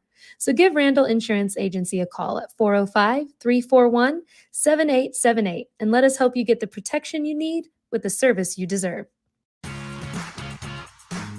Ready to get back in the game? Great news. The movement experts at Physical Therapy Central can help you find relief and results and keep you off the sidelines. With over 30 convenient locations across Oklahoma City and beyond, contact PT Central today at ptcentral.org to see a physical therapist. When your business is agriculture, you want a bank behind you that doesn't cut and run at the first sign that there will be some tough times ahead. There are good years and there are always bad years. At Farm Credit of Western Oklahoma, we're here for them all. Agriculture, it's the backbone of our local community. We believe in it. We invest in it. We're here for the long haul. If you're in agriculture, it's time to let Farm Credit of Western Oklahoma make your best even better. Contact a loan officer today. Farm Credit of Western Oklahoma, the area's leading lender in agriculture. Electricity, that's what we've been about since 1936. Since then, Cimarron's mission of bringing electricity to its members has been nothing short of successful. But over the years, it's become more than that. It's about powering our neighbors' heating in the winter, keeping the lights on at the ball field, and keeping your phones charged to capture those special moments. We are proud to be part of your community. Thank you for being part of Cimarron for all of these years. So, not real big on paying bank fees? Well, that's okay. It means you're smart with your money and you know how to get a good deal. You're a credit union kind of person, and Communication Federal is your kind of credit union. In fact, Pay Me Checking puts real money right into your account every time you use your Visa debit card, online or in stores. Pay Me Checking, the free account that pays you only from Communication Federal Credit Union. Day in and day out, you're committed. Every practice, every training, every game, every meet, you put in the work. Your fans may not see it, but you do. You have a story to tell, a personal brand, a career to launch, and an audience to connect with. Take control of your story with Athleon.co. You're doing the work. You deserve to benefit from it. Alva State Bank and Trust Company, older than Oklahoma, big enough to serve you and small enough to know you. We've been around since 1901, proudly serving the communities of Northwest Oklahoma and Southern Kansas. We are making banking easy. Whether you're at home, in the office, or waiting for the next quarter to start, our online or mobile banking options help you to juggle busy schedules and financial needs. So stop by and see us at any of our locations in Alva, Burlington, Freedom, Enid, and Kiowa, Kansas. We plant roots where others have branches. Equal Housing Lender, member FDIC.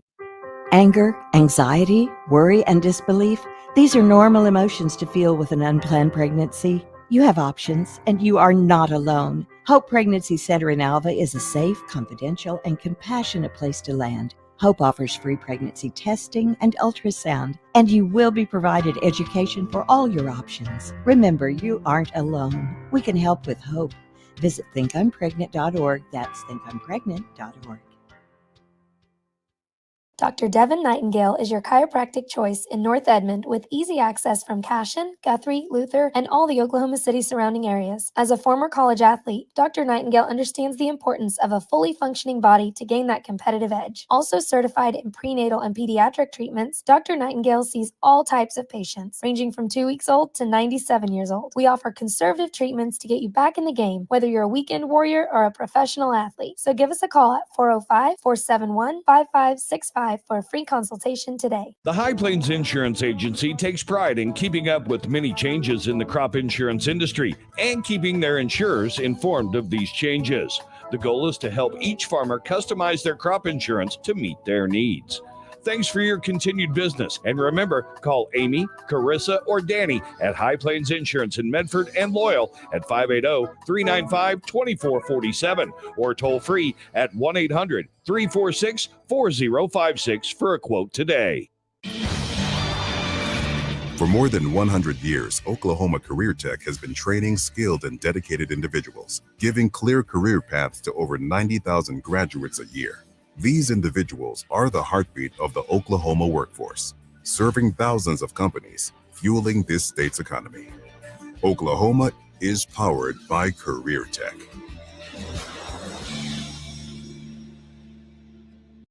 Wiggins Auctioneers is a full-service auction company well-versed in selling farm and rangeland, minerals, commercial and residential properties, as well as equipment, estate, and trust liquidations. In order to better serve our clients, Wiggins Realty offers conventional for-sale listings as well as buyer representation. Whether buying or selling, auction or conventional, we want to be your trusted company. Wiggins Auctioneers, 3 generations strong and setting the standard since 1963. Imagine a school with more than 26,000 enrollments per year, cultivating opportunities for students to develop new skills and gain industry-recognized certification. Now imagine a corporate training center that partners with more than 500 local businesses each year, providing a productive and prepared workforce for employers in Oklahoma through customized training. Now imagine a community resource who believes our business thrives when our community thrives. We aren't just the local VOTEC, we are Autry Technology Center. Welcome back. Getting ready to start the second half here at Outlaw Stadium, 7-3. Sean, what a halftime show we had. We had not only both bands, Pauls Valley and Marlow, perform at halftime, we also had the Marlow Palms. They're the state champions. They did a little routine, some Journey, and all of it was fantastic. And then after all of those performances, we had a guy kick a field goal and won a flat screen television. Absolutely. One of the best halftime 20 minutes I've seen, and now that I'm not coaching anymore, I get to see a few more halftimes. But both bands were outstanding. Marlow Palm was outstanding, and like you said, got to see the flat screen TV get one with the halftime field goal there. So very entertaining 20 minutes here in Marlow tonight. Yeah, I thought he might have won some McNuggets or something like that, but no, he got a TV. That's a pretty good day. That is.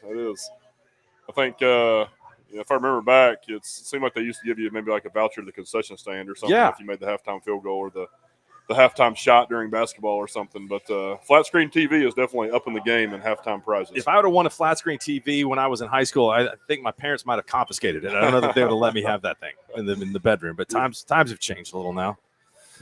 First half was a really, really tight game. Both defenses performed well. Pauls Valley was able to force some turnovers. So what do you see here coming up in the second half, Sean?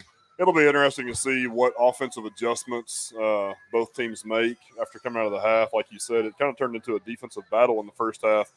Both offenses had advantageous field position multiple times and just couldn't really do much with it, as you can tell by the 7-3 halftime score. So it'll be interesting to see what type of adjustments they make offensively in the second half. I would bet we're going to see a lot more points scored in the last 24 minutes than we saw the first 24.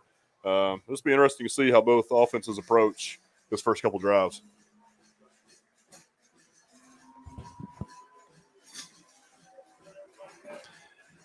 And Sean, you're always thinking like a coach. You said to me, what's Marlow going to do with the win situation here, which is a pretty important, I think, choice. Yeah, it looks like it's even picked up a little bit, Mark, from kickoff. And it's been gusty. There's been times the flags have kind of laid down, and right now it looks like they're probably as gusty as they have been all night. It's just one of those philosophical things. Do you want to take it in the third quarter? You want to take it in the fourth quarter? I think there's value to both of them. A tight game like this, and I would agree, take it in the fourth.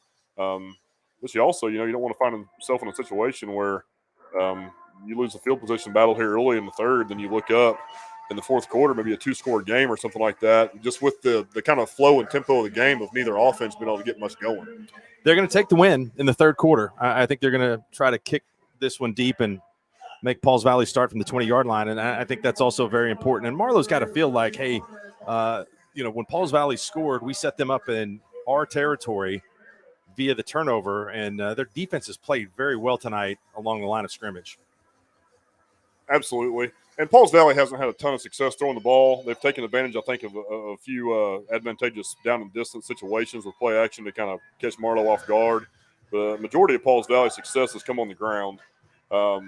So they may want to, try to make them throw here a little bit and use that wind against them, try to win some field position, get some short fields, and punch a few in. All right, we're about to get underway. Gilbert is set to kick it off. For the Panthers, Noah Olguin, the junior, is back. He's on the left side, and this one goes towards Olguin, and it is a missile. And the ball goes over his head and into the end zone. He's going to try to run it back, and they really are going to get the Panthers pinned deep here. And the football come loose there? Looks like he held on to it. That's about as good of an outcome as you can ask for if you're Marlow. Get that kind of tweener kick. The returner doesn't know what to do with it. Probably should have let it go. He touched it, bounced around on the goal line for a few seconds, and get him on the 10-yard line. That's about as good of a start for Marlow as they could have asked for. That kick was an absolute missile, and it put Olguin in a predicament to try to field it. Those are tough. Kind of like catching a line drive in baseball. It's kind of knuckling on you, and you don't know. You can't judge it. The wind's howling at you. That's tough on a returner.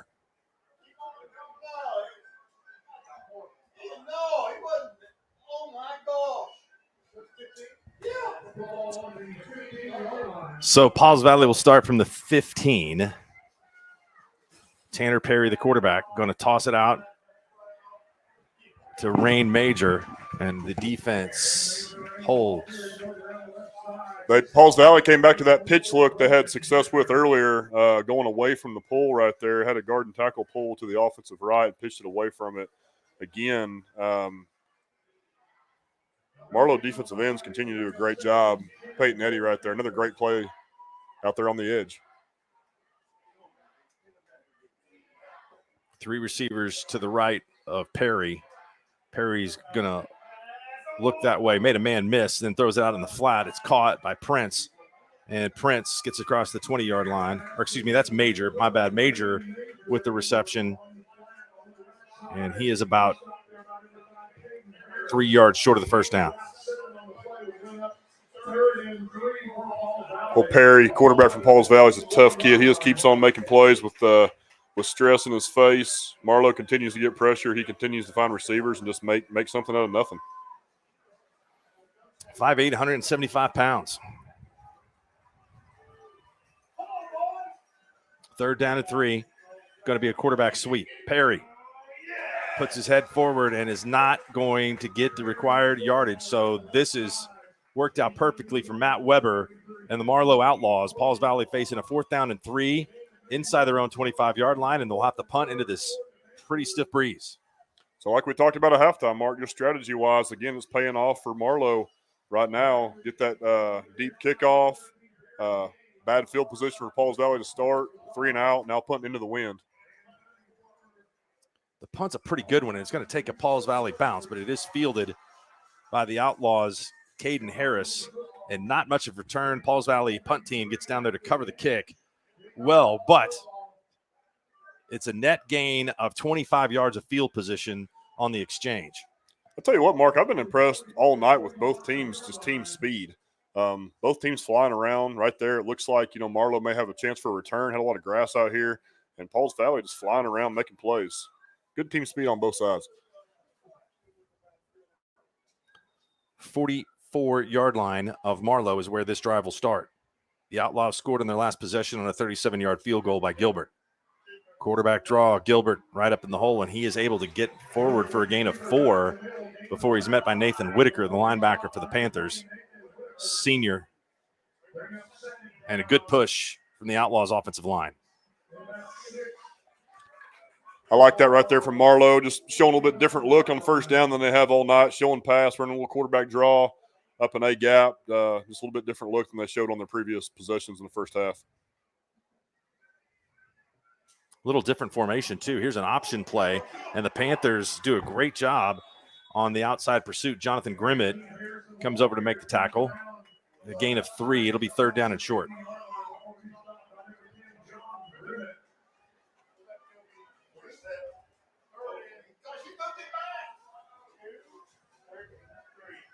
They need to get it in between the 46 and the 45-yard line to pick up the first down.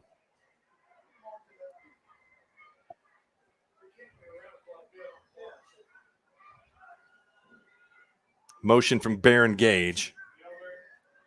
And Gilbert's going to keep it. He's got the first down, but just barely. Right at the line, the sticks will move, and the Outlaws sustain the drive. Another physical run from Gilbert. I've said it over and over again all night. I love the physicality of how both these quarterbacks run.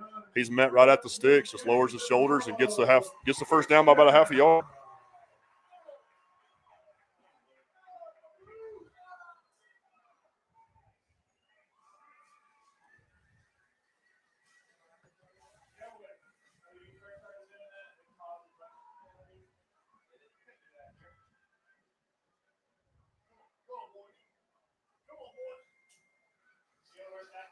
Pitch to Gage on the outside. Gage gets out of bounds. It's good defense on the corner by Jorge Fabella for the Panthers, but another nice game. Pretty good perimeter blocking out here. The Marlow receivers. Weber getting the block out here on the edge allows that play to happen.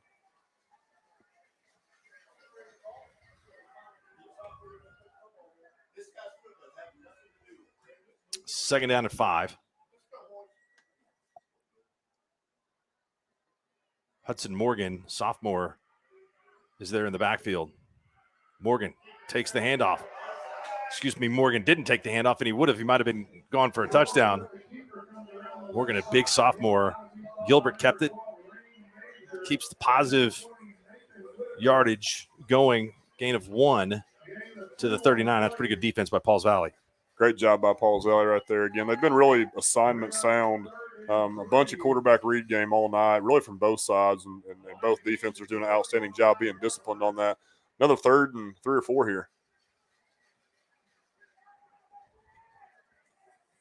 This is an old school football game, Sean. It is. It's fun to watch. Teams lining up, running it right at each other. Gilbert gives the handoff to the sophomore, and he is a good-looking player. Hudson Morgan, 6'2", 203 pounds, picked up some physical yards and moves the chains. His second first down of the drive. Yeah, you said it, Mark. Just kind of an old school football game. We keep using the word physical over and over. You know, coming into the night, I hadn't seen either one of these teams play on film or anything this year, but this is fun. It's two teams getting downhill, getting after each other. A lot of competitive plays at the line of scrimmage. Just fun to watch. First down and 10 from the 33. Gilbert going to run the option, tucks it up inside, and he's bounced off of 3-4 Pauls Valley defenders. 65, James Major, sophomore. One of the players that stopped him, James Major and Mason Barona. A couple of sophomores for Pauls Valley starting there in the defensive tackle positions. Second down and 7 to go.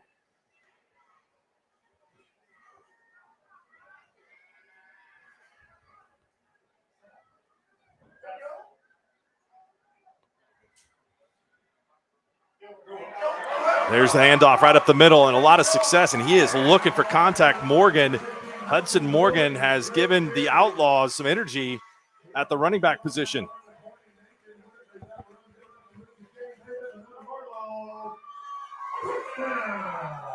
Marlow's just stayed committed to that inside zone running game, a little bit of read game off of it with Gilbert. But again, it's one of those things that you get 2, 3, 4 yards, and then, you know, every fourth or fifth snap, it opens up for 15. Doesn't look like a lot of people really want to get in front of Morgan. I mean, he is running the ball with authority. Yeah, again, just another big physical running back. Short splits on the offensive line, and they're going to hand it to Morgan again. And look at him move the pile. Great job by Morgan right there. That's a traditional, again, keep using the word inside zone, just zone blocking up front. And he's really hitting that kind of backside A-gap cutback lane right there and getting that defense to over-pursue, over-commit a little bit. This is easily the most impressive drive of the night for Marlow. They took the opening kickoff and fumbled deep inside of Pauls Valley territory, but this one has been clock moving, keeping it on the ground. Going to go to Morgan again, and he is into the end zone. Touchdown, Outlaws. Marlow takes the lead for the first time tonight, 9-7.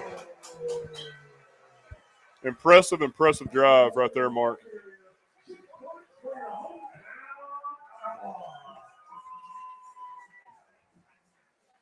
They took half plus 8 seconds off of the clock here in the third quarter and couldn't have executed it any better from the decision in the second half to take the wind in the third quarter.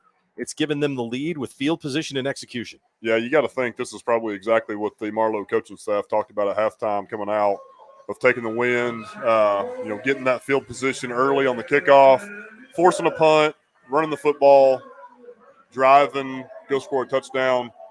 Halfway through the third quarter, that could not have happened thus far any better for Marlow. And Cade Gilbert kicked that extra point clear to Rush Springs. Somebody will have to retrieve that football. We'll take a timeout. We'll come back 10-7. Pauls Valley gets it next.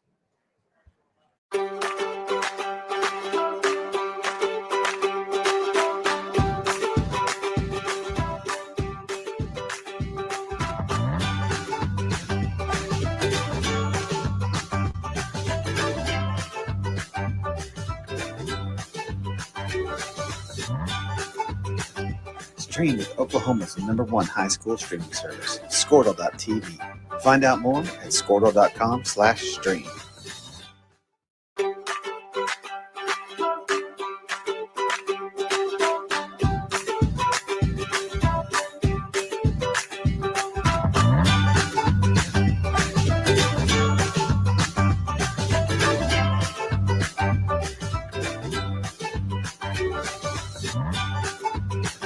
Stream with Oklahoma's #1 high school streaming service, Squirtle.tv. Find out more at Squirtle.com/stream.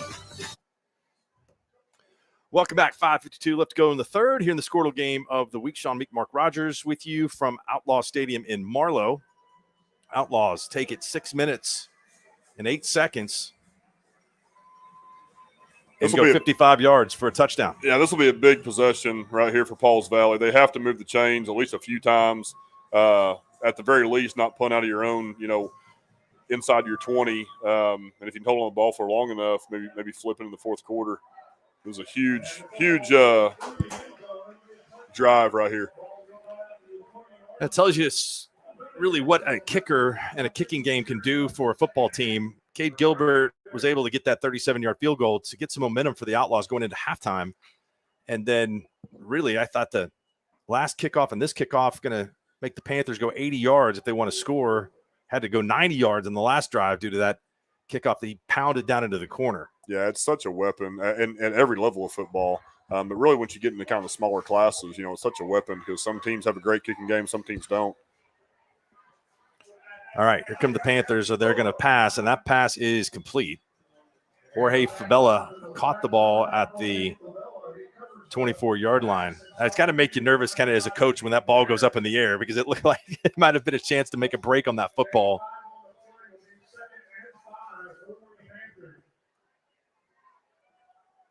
Yeah, and again, we kind of talked about this earlier, but I like Paul's Valley decision to throw on first down right there, especially if they see kind of soft one-on-one coverage out here. Just run a 5-yard sticker out, throw and catch. It's really the equivalent to a run game. Perry fakes it, handoff on the reverse, and some nice moves to get out into the open field. And that's a big first down as Maddox Prince cut that back up inside. This Marlow defense is very fundamentally sound. They kept the edge, but he was able to get up the field around the hash marks for a nice gain. That's a big first down. We talked about that before this possession started. Paul's Valley needs to move the chains a few times, get that Marlow defense reeling a little bit, get them breathing heavy, get them tired.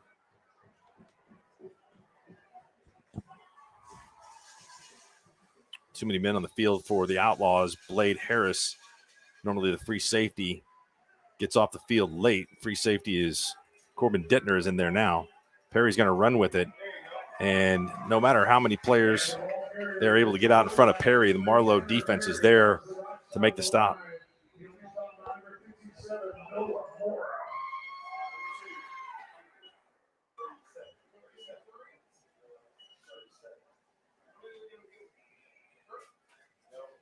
Second down and 8 to go.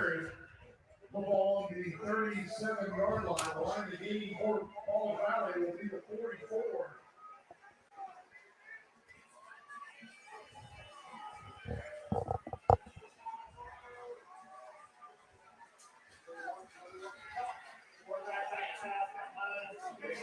The pass on the flat. Boy, big lick right there along the sidelines. Fabella with the tackle. Well, both these defenses really fly around. Talked about team speed earlier. Marlow's got a ton of it on the defensive side of the ball.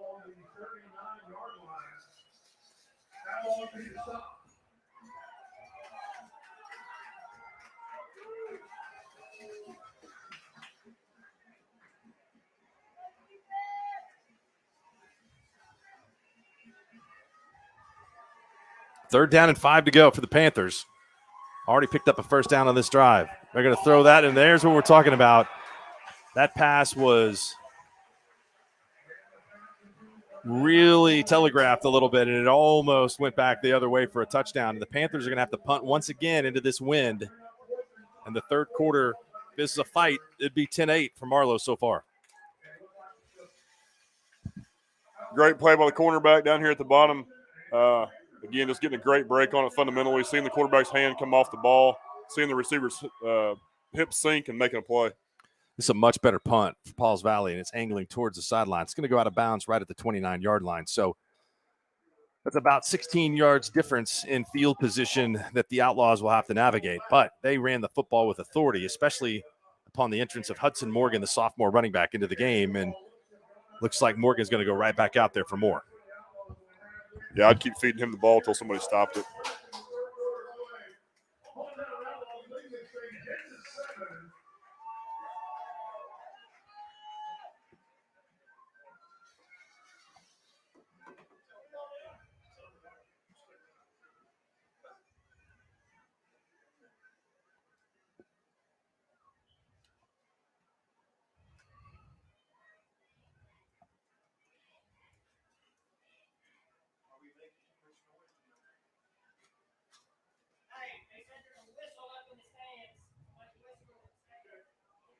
We've had reports that someone in the stand is blowing a whistle.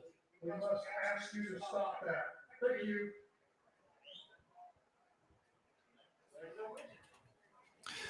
They will mark the ball at the 30-yard line, 4:07 to go. And we'll see what the Outlaws can do on this series. Gilbert. Morgan next to him. Plenty of running room up the middle. And it looks like this Marlow offensive line is starting to wear down the Pauls Valley front just a little bit here in the second half, Sean.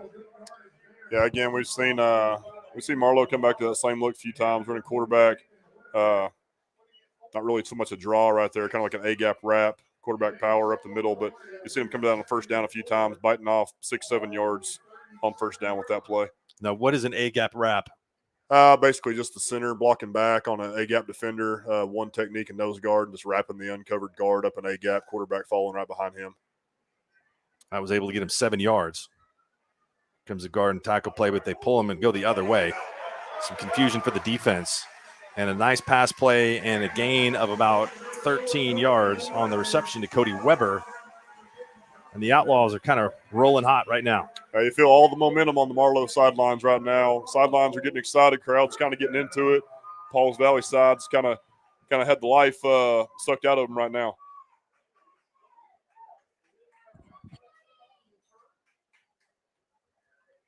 The ball rests on the 49-yard line.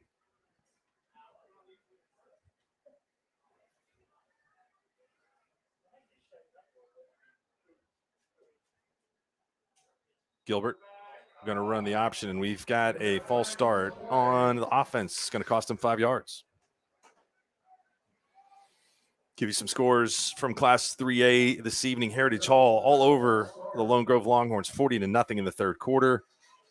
1 and 2 in this class are going to be awfully tough to deal with this year. Berry Hill down 42-7 to Lincoln Christian. Some other matchups: Holland Hall and Cassia Hall, big rivalry in Tulsa, 21-9, Holland over Cassia. Anadarko's knocking off Manford 42-14. Perkins over Kingfisher 21-7.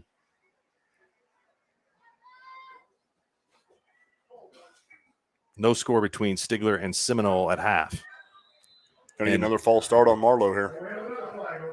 This is not what you want after being so efficient here to begin the third quarter. Well, they're running the ball so well, but no matter how well you're running it, 1st and 20 is tough.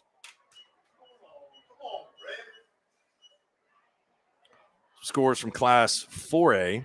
Newcastle over Tecumseh 35-0. Weatherford 28, Chickasha 0. Bridge Creek 14, Classen School of Advanced Studies 7.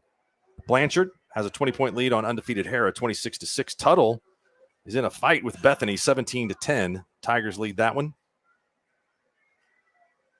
Gilbert throws it in the flat, caught by Crossan. Crossan is come up and hit. There's 5 Pauls Valley defenders there, including Adrian Gonzalez and Jorge Fabola for the defense. You love to see receivers who are willing to block downfield without the ball. This Marlow receiving group does a really good job of blocking without the ball, perimeter, creating space for their teammates.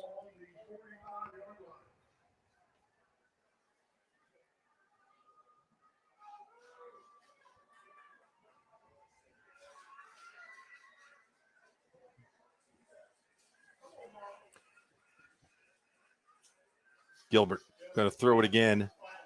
And there's the blocking that you talked about, but Pauls Valley does a good job of beating those blocks. And Jorge Fabella, the junior, 6'1", 170-pounder, has had a good night tonight on the outside.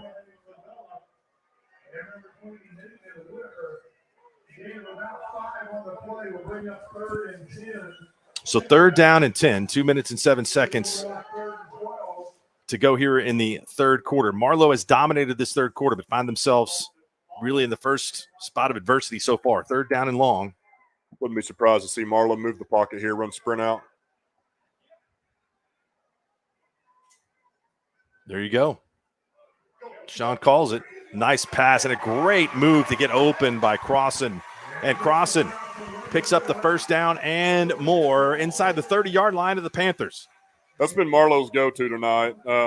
Anytime they've had 3rd and long, really kind of a move the chain type of play. Sprint the pocket out, give Gilbert the opportunity. He's a great runner, too. If he has the edge, he has the option to run it. Probably a little too long to run. Throws the back shoulder Stick route. Great throw and catch.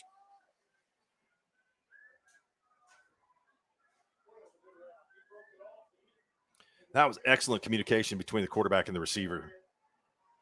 And there's Morgan going up over the middle, man.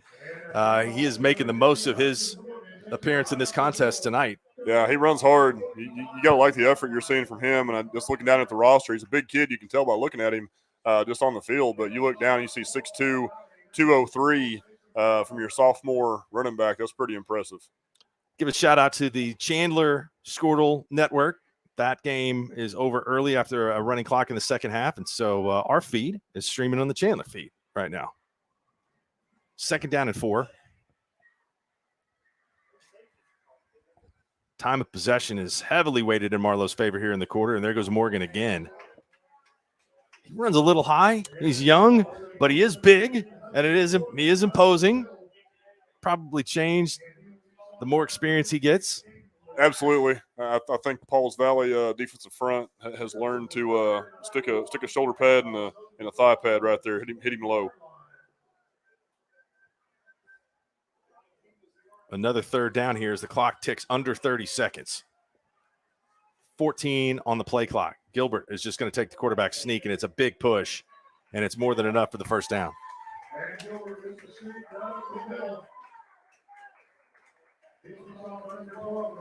You said it earlier, Mark. You really, the longer these drives play on, you really start to see the Marlow offensive line just kind of impose their will on the Pauls Valley defensive front.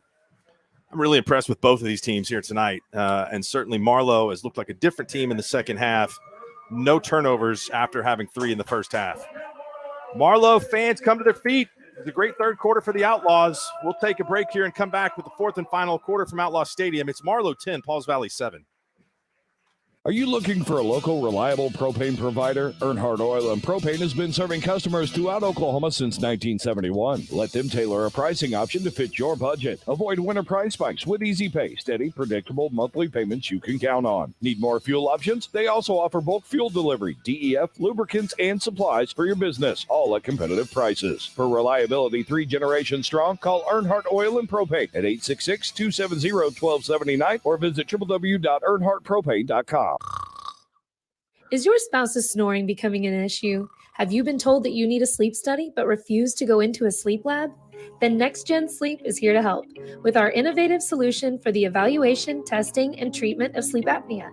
NextGen is proud to offer this FDA-approved, convenient, and affordable solution that can be done all from the comfort of your own home. Call today to get started. 405-308-3324 or email us at information@nextgensleep.com. Welcome back. Mark Rogers and Sean Meek with you here for the 4th quarter in the Squirtle game of the week. It's Marlow 10, Pauls Valley 7. The Outlaws have got it 1st down and 10 deep in the Pauls Valley Panther territory. Marlow looking to go 4-0 this season. Of course, the Outlaws with the 2021 Class 2A state champions, knocking off Washington in a really, really good ball game at UCO.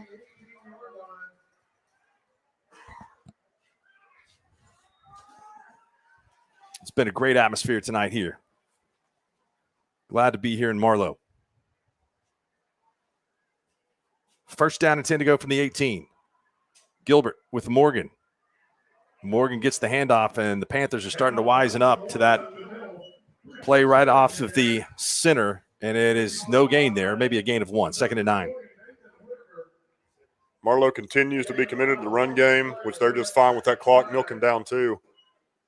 Be anxious to see if they run a little play action off of it or possibly have Gilbert keep that read off the backside of that.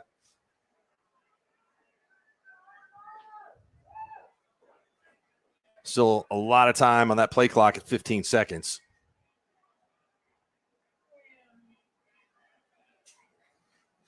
Morgan is going to take it, and Morgan goes up the middle, and he almost broke it down to the 5-yard line. Might be my player of the game for the impact that he's made coming in here tonight in the 3rd quarter. And also give big credit to the offensive line for Marlow. Tight end Corbin Dittner, Brock Smith, left tackle, right tackle, Caden Hold on, we'll get to more of those guys here in just a second.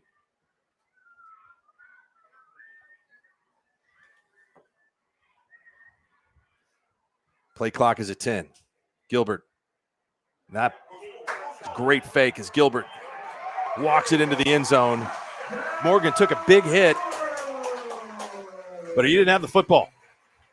Gilbert has it, and he goes in for the score, and Marlow extends its lead now to 16-7. Those offensive linemen that we mentioned, Brock Smith, the tackle, Jason Manning, the left guard, Owen Long, the center, Joseas Flores is the right guard, and then the right tackle is Caden Lucas, senior. 6'3", 305 pounds. Flores, a senior, 6 foot, 300 pounds.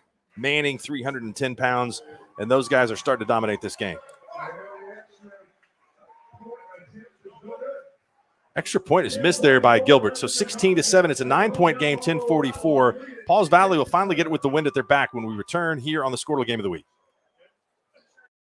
At Maples Nixon Diesel Horse, we've helped a lot of people, and our goal was to treat each and every person like a friend. And as a friend, we've got your back always.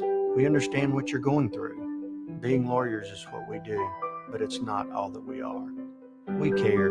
We'll stand beside you throughout the entire legal process, not just as lawyers, but as your friends. We are Maples Nixon Diesel Horse, and we are here to help. This is Game Time. Neptune Game Time creates a high-energy game day atmosphere that your players and fans will love. Every song in our database is 100% lyric safe, which means you can stop screening music for good. Game Time also provides custom messaging to help you promote your upcoming events, concessions, and event-specific announcements. And it gives you the opportunity to sell sponsorships on your station that will generate revenue for your athletic department. Amp up your game day with Game Time. Welcome back here to the Squirtle Game of the Week, 10:44 to go. Marlow will kick it off to Pauls Valley. Mark Rogers, Sean Meek, our crew here tonight, Ella Sunken and Camden Billy, producing and filming. Still feel bad about Sean having to park somewhere out in the out there on the street. Yeah, just right across the street at the elementary school, I think. Like I said, I just hope I don't have a boot or a ticket from the Marlow police when I leave here. It's all fun and games until your car goes to the impound. I'll give you a lift back to the city. That's probably about a $200 Uber ride from here. Gilbert kicks it off into the wind. This one's a high kick, and it's going to go out of bounds. And so that'll give the Panthers some decent field position. And we'll see if they can execute some passing game here with the wind at their back. Some good games going on in Class 6A Division I tonight, and there's some that aren't very good. Moore on top of Westmore, and that Moore were 24-17. Another close game, Norman and Edmond North, 20-14 in favor of the Tigers at home. And now to some of the blowouts. Bixby 53, Norman North 0.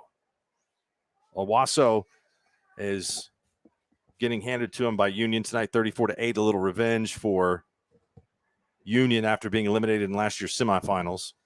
Edmond Santa Fe rolling it up on crosstown rival Edmond, 40-0.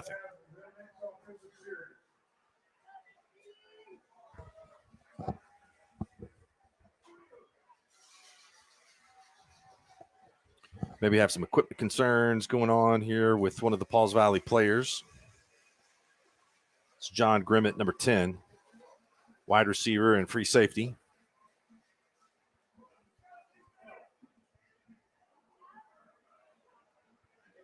And we are ready to go.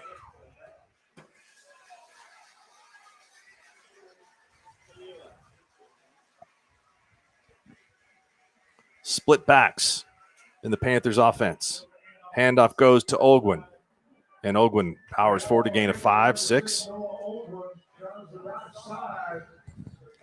They still got plenty of enough time right now. They can stay committed to the run for the time being as long as they're having success with it. Pretty good first down play right there.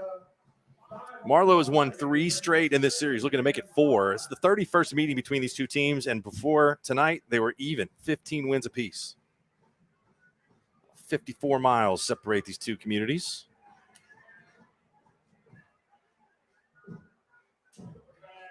Fake to Olguin, and a reverse. and broken tackles and into the clear. A big run for the Panthers. Loose in the secondary and running down the sidelines with one man to beat is Maddox Prince with a big gain. And we've seen Prince do that a couple of times tonight, Sean, where he's kind of tucked it inside and able to find a lot of real estate there. And Pauls Valley right back in this one. And we've seen him run that play, Mark, 3 or 4 times tonight. And the Marlow edge defense or defensive ends keep doing a great job of containing that play and turning it back inside. That was just a great individual effort by Prince right there to cut it back, break a tackle, and we kind of saw some of his speed once he cleared that second level. So the Panthers are now in business. 13-yard line of the Outlaws. 9:55 to go in the game. And a pass, and this ball is intercepted. It was floated up there. Perry had a man, but the ball was thrown a little high, and we're going to have a roughing penalty on one of the blockers downfield for Marlow, but they turn away Pauls Valley and are able to come away with the football. They'll be backed up against the shadow of their own goal line, but the turnovers have been costly here in the second half for Pauls Valley. And that ball was there, too. You'd love to see Perry just turn that loose just a little bit quicker. Hesitated just a minute, let the free safety get there. Had an open receiver. It was a great break on the ball by the free safety, as you mentioned. Now, is this going to give Pauls Valley the ball back? Would think not, right? Post-possession foul? Yeah, if they're calling it dead ball.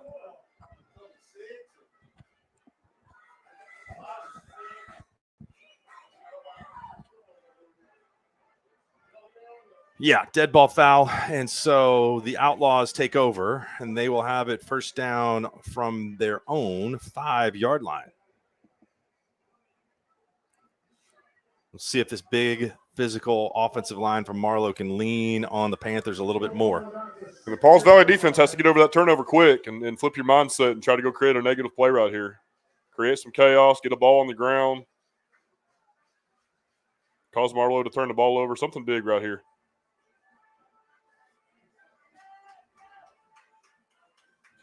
Morgan has gone almost exclusively here in the second half at the running back position, and look at that push. Just falling forward for a gain of 7.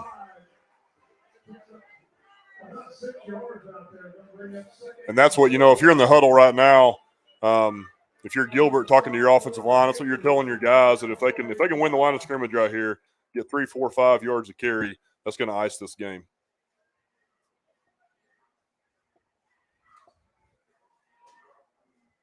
And just a clinic.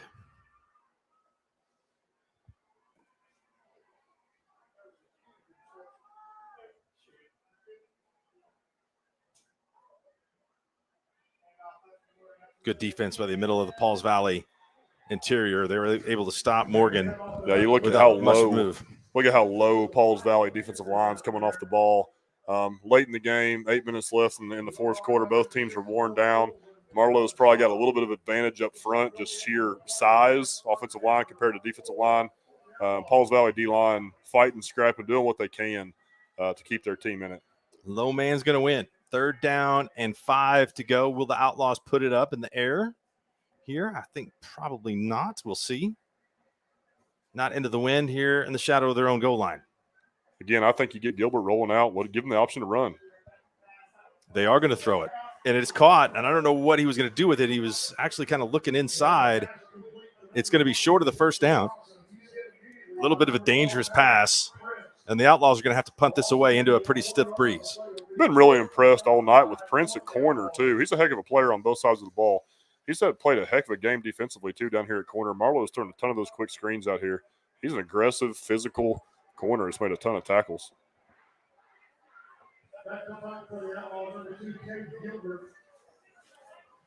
So Gilbert is in to do the punting. I think Pauls Valley's got to put some pressure on him right here. Got to come after it. Bring an extra guy or two. Again, try to create something. Especially punting into this wind. It is going to be a straight punt return, and that is a low liner. And it's going to come to rest at the 38-yard line. So that's where Pauls Valley will have it. 7:24 to go here in the ball game. We'll take a quick timeout. It's the Outlaws by 9. Is your school or booster club looking for ways to fundraise? Let Downtown Threads create a custom website to showcase all your school apparel. You pick the design and the garment, we do the rest.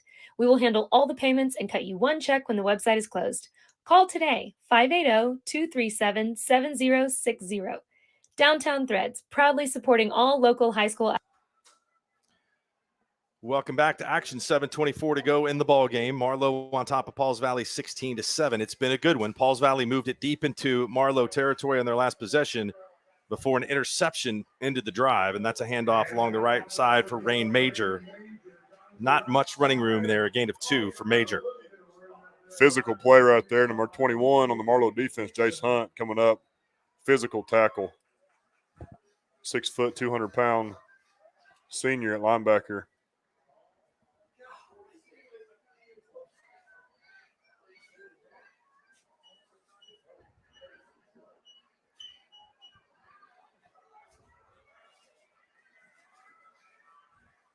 Prince is out here in the slot. He's had some success on this drive. Marlow's going to come with the blitz from the linebacker, and they're going to throw this one up. And it is intercepted, caught, dropped. What do we have? Another interception. It's interception 3 of the second half by the Marlow Outlaws defense. And a great individual effort there by the Outlaws to wrestle that ball free. 3 turnovers in the first half for Marlow, and the third here for the Panthers in the second. And again, you see the momentum and kind of the body language shift on both sides right now.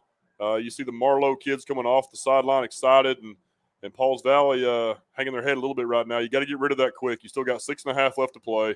Marlow's still facing to the wind. They're still pinned deep in their own territory. Go make something happen right here. Give yourself a chance.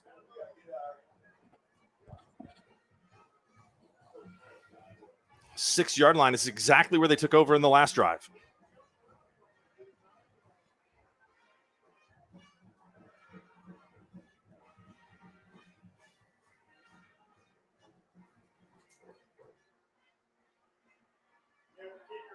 Gilbert is able to keep it, and he's breaking free. He really fooled the Pauls Valley defense. And we're going to have a hold right there on the 15-yard line. And so this ball is going to come back from the 15, but really solid execution by Gilbert to pull that ball free from Morgan and elude the Pauls Valley defense for a gain of 10 before the hold. This is really going to be almost like a no play. It's going to be half the distance, bring it back. It'll be basically 8-yard line. Yeah. This officiating crew has done a nice job here tonight.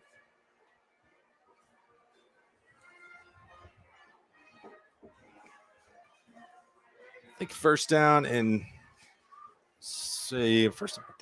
about 11. You're right. Take it right back to about the 6-yard line. Maybe just inside it at the 4.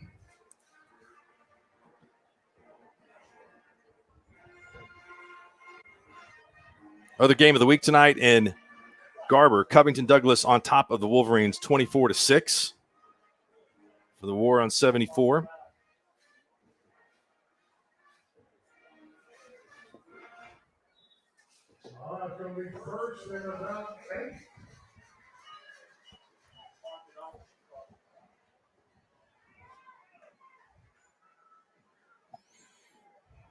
Gilbert passing along the call to the lineman. Gilbert hands it to Morgan. No room at all. Morgan has started to be bottled up by this Pauls Valley interior. And it's still a 2-possession game, so Marlow, I mean, of course they want to move the chains, but they're content grinding clock right now too. They've done a great job of managing this clock with the lead in their fourth quarter.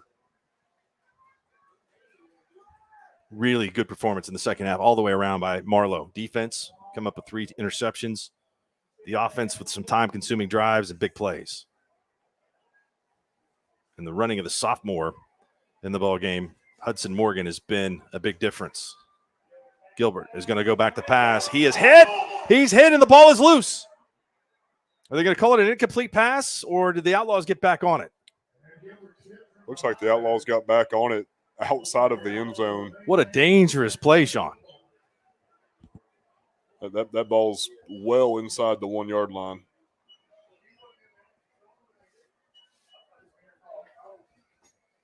So that is a fumble.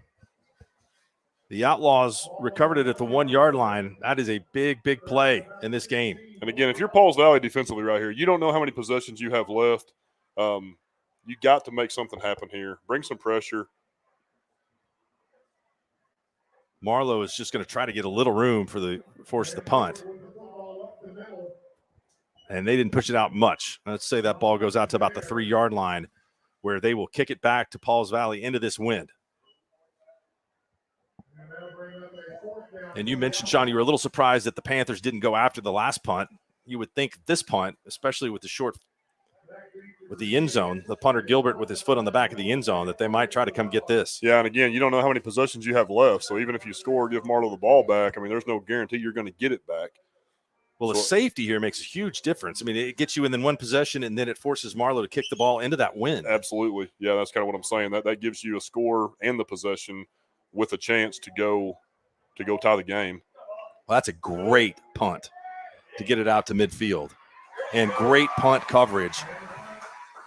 And Marlow has escaped a potentially very, very dangerous situation from its own 1-yard line. Blade Harris on the punt coverage.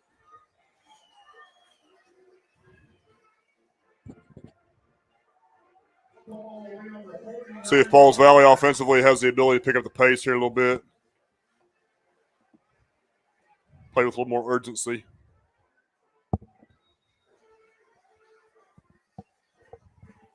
Pauls Valley's passing attack has let them down here in the second half with 3 interceptions from Tanner Perry. Perry under heavy rush, tries to escape. We're going to throw this one deep, and it's dropped. Great coverage, 2 men on the intended receiver for Pauls Valley, Adrian Gonzalez. Excuse me, that's Fabella, the receiver, not Gonzalez.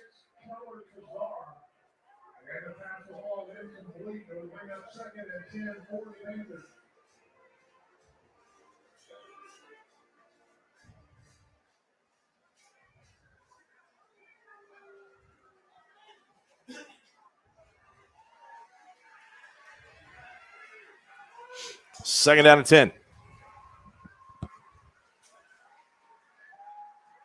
A reverse. It's going to be a reverse pass, and this is going to be interception number 4. Interception number 4 for the Outlaws.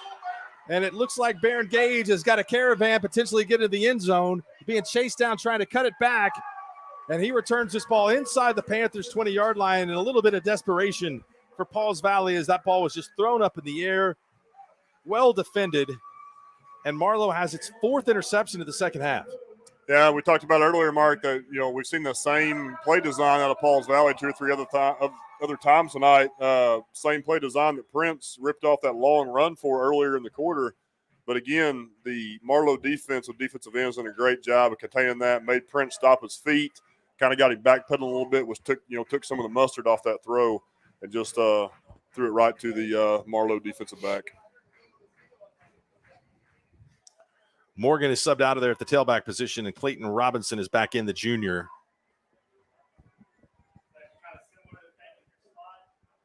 And Gilbert just going to take his time and look over things here. You can see the size of that Marlow offensive line has been dominant here in the second half. Robinson gets the handoff, and he's pushed back. Good resistance to the Pauls Valley defensive front. Number 55, Elijah Olguin, a freshman, in there makes the stop. Timeout, Pauls Valley. We'll take it with them. 3:27 to go. It's Marlow 16, Pauls Valley 7.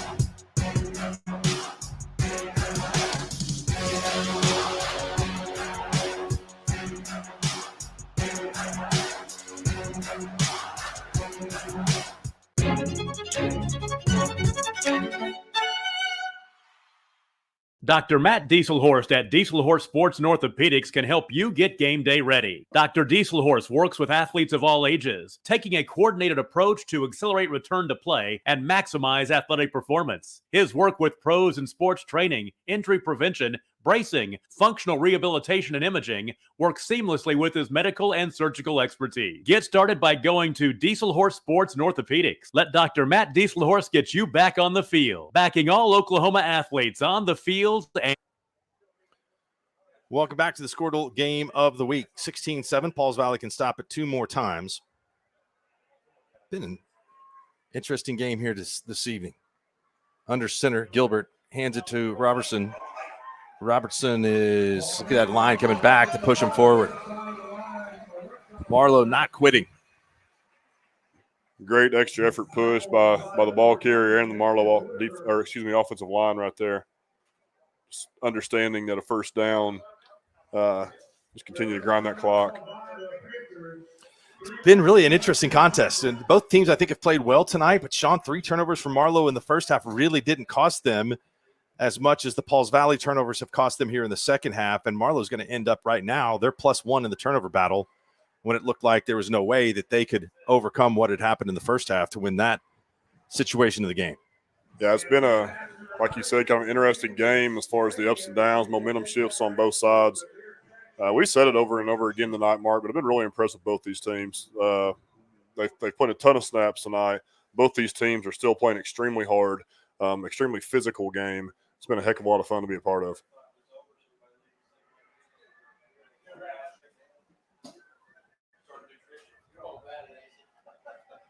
There's some other scores from Class 2A tonight. They're in the third quarter. Chisholm looking to pick up another win after knocking off Kingfisher 2 weeks ago. 20-14, they lead over Newkirk. Luther on top of Crossings Christian, 18-14. 3rd down and 5. Pauls Valley with 1 more timeout. Gilbert under center. Most of the game he's been in the pistol formation. Shotgun. Marlow going with the fullback. And a timeout.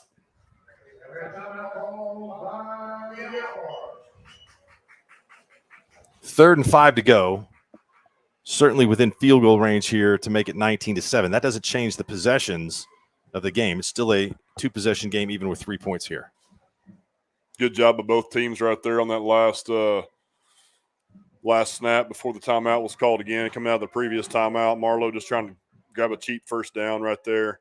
Give a couple hard counts. Good job by the Pauls Valley defense staying disciplined and not giving anything free. So we mentioned a lot of ties for both these teams and coaches to Davis. They've got a really good game going on tonight. The Wolves lead the Wolverines of Holdenville 14-8 in the fourth quarter of that game. Another game in Eastern Oklahoma between a couple of undefeated teams. The Kansas Comets are having one of their best seasons that they've had in a long time, and they lead Sperry, another undefeated team tonight, 26-14 in the fourth quarter. Winless Adair up 1 on Sequoia Claremore, who's undefeated 27-26.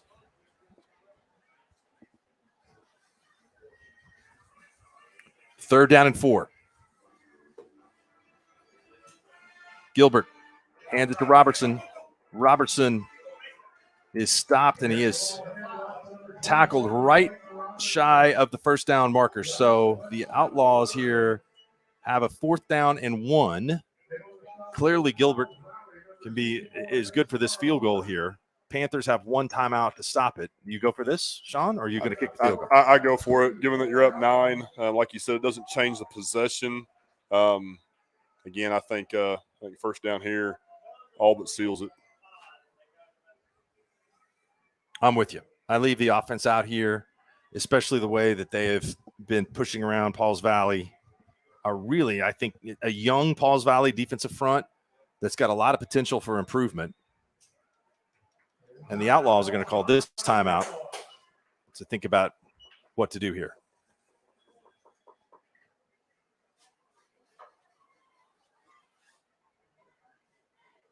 It's hard to believe we're blowing through the season. If you count week 0, we played 5. We got 6 left in the regular season. Yeah. Football, high school football goes by quickly. It always seems like you wait forever for it to get here, and then you kind of grind through scrimmage week and week 0, and then once district play hits, it just starts flying by. Weather cools down, gets really fun. Right here, those 4th down we talked about. Do you kick it or go for it? I think we both agree you go for it here. Try to ice it. I think you got to put the ball in your best player's hands until give Cade Gilbert a chance to go finish the game right here. He's a tough kid, tough runner. He's played a heck of a game tonight. I think you put the ball in his hands with a few blockers in front of him. The Marlow offensive line's been able to get a push for most of the second half. I think you got to believe you can go get 2 yards right here. That is exactly what it looks like they're going to do.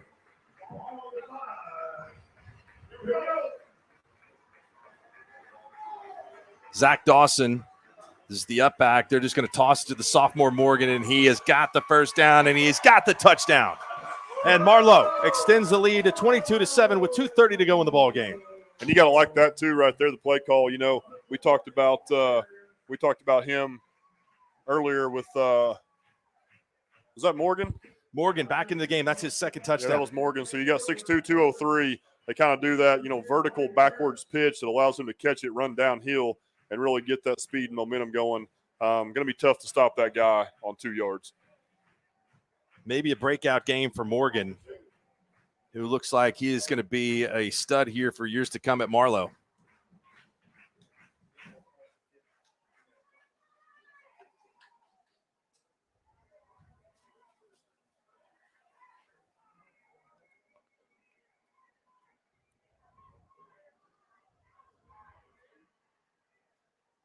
Outlaws are lining up to go for this. Try to get the 2-point conversion back. It's Gilbert and Morgan. It looked like maybe they moved here. Gilbert going to run for it on his own, and I don't know that he got there. And the try for 2 is no good. So the Outlaws come up short on the conversion attempt, and we'll kick it away with 2:30 to go. We'll take a timeout, and we'll come back and see if the Panthers can get something going here in the final 2 minutes and 30 seconds. You're watching the Squirtle Game of the Week. Why be a ranger? At Northwestern, with small classes, you can be seen. With over 40 programs from business to nursing, you can be career-driven. With a campus home away from home, you can be independent. With over half our students graduating without student loans, you can be debt-free. And with a mosaic of cultures, you can be you. Northwestern, success lives here.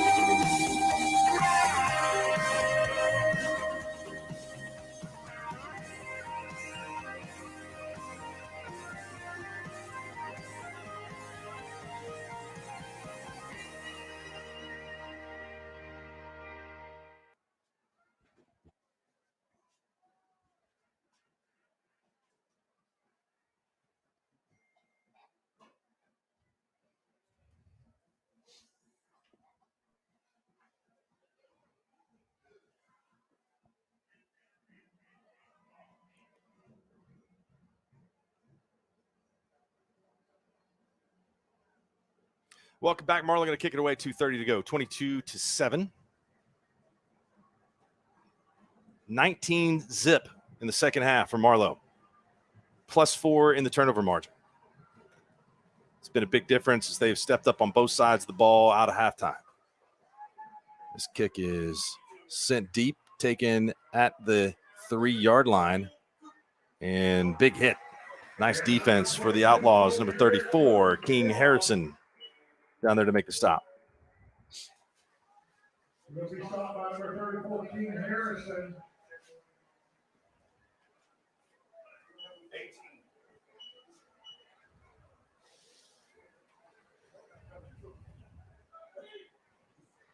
Next week, the Outlaws will take on Lone Grove, go on the road to face the Longhorns. It's a pretty good mascot matchup, right? The Outlaws and the Longhorns. Yeah, you got to like that one. Pauls Valley will host Heritage Hall. That could be dicey. Perry has got some running room, and he's going to go out of bounds, pick up 8 yards. This really aren't any easy district games in this district that we talked about earlier, that there were 5 undefeated teams coming in tonight. But, man, this is a murderer's row for Pauls Valley. This game tonight, Heritage Hall at home, on the road at Sulphur, then Plainview back at Pauls Valley. That is tough. They've got a like you said, murderer's row slate to open up district play. That's probably what's so impressive about them last year, still securing a playoff berth. That's a tough start. They were able to beat Sulphur and Plainview last year after starting 0-2 in the district. Perry is going to throw underneath. He's got a man, and he's got the first down. It's a nice move on the pickup by Maddox Prince, who's had a pretty good game tonight. Prince is a heck of a ball player. He's been all over the field for Pauls Valley on both sides of the field.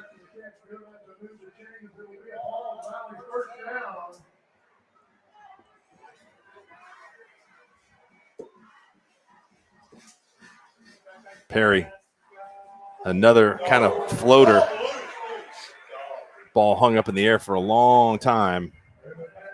And that's where you can really see the evidence of the Marlow speed, is they've been able to make some big-time breaks on those passes here in the second half. Yeah, that ball's in the air for a long time, almost throwing, from one hash to the other number. Team speed in Marlow, especially in the back end, is really good. It's been evident all night.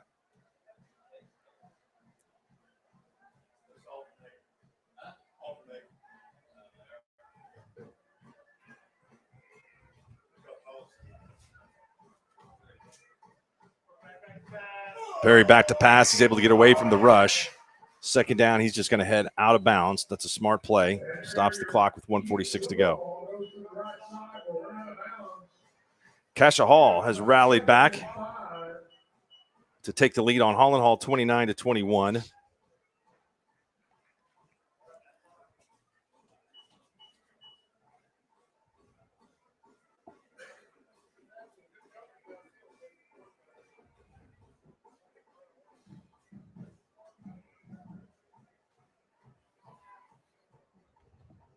Third down and 5 for the Pauls Valley Panthers. Perry throws it short. Pass is caught. Dakota Weatherford had a big catch in the first half. He's able to move the chains.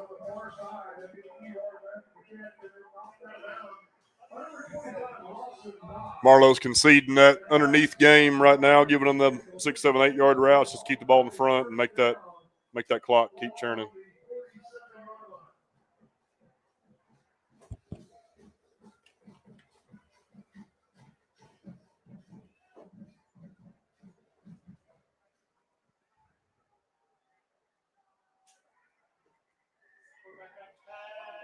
Perry just throws that one away. Smart play. Lives for another down. Second down and 10. Also been really impressed tonight with Peyton Eddy from the very beginning of the game at the defensive end position. He's going to get a little bit of a breather here after harassing Perry on the play. He's been all over the field defensively for Marlow, whether it be the pass game or run game. He's made a ton of tackles tonight, a ton of quarterback pressures. Done a great job of containing the edge run game for Pauls Valley as well. Perry reverse rollout, and there's Morgan, the sophomore, coming in on the defensive side of the ball and getting a big rush and a sack.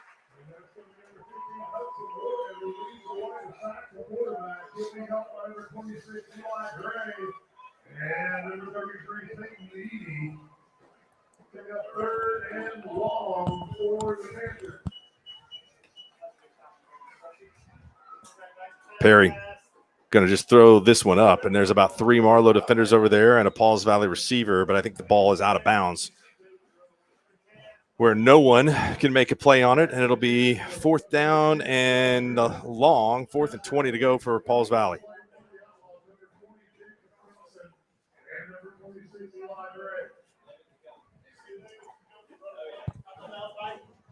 Got to get the ball to the 37 for a first down for Pauls Valley. If you're the Marlow secondary, you're fine with them completing underneath, make a tackle, turn over on downs, and put a knee on it. Here comes another blitz from Morgan. This ball just goes up, and could have been the 5th interception of the second half.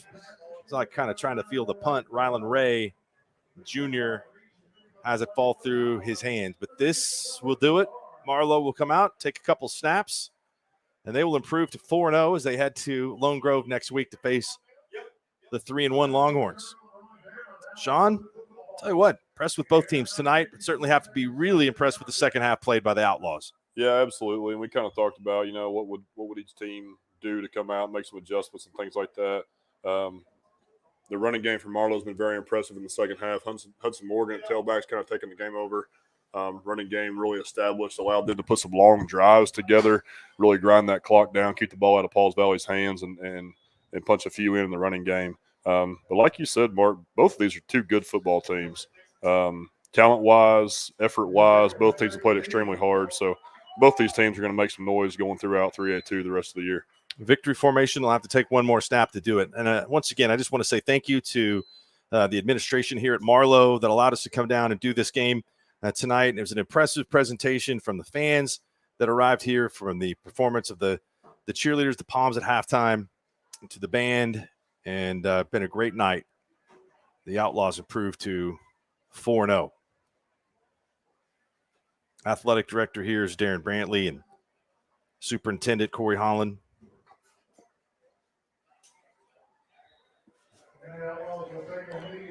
And that will wrap it up. So for Sean Meek tonight, Ella Sutkin and Camden Billy, our crew, I'm Mark Rogers. Final score, Marlow 22, Pauls Valley 7. We'll see you next time on the Squirtle Game of the Week. Born and raised in Edmond, Oklahoma, Trevor Randall is very familiar with the area and the Oklahoma economy. Trevor enjoys helping customers just like you identify the insurance coverage that best fits their needs, with over 19 years of experience to help you better understand the options, whether that's auto, home, renters, business insurance, and more. So give Randall Insurance Agency a call at 405-341-7878 and let us help you get the protection you need with the service you deserve. Chicken Shay's front on this, but I don't know how late this that Italian restaurant here is open, but they say it's really good. Yeah. Subbies. Yeah.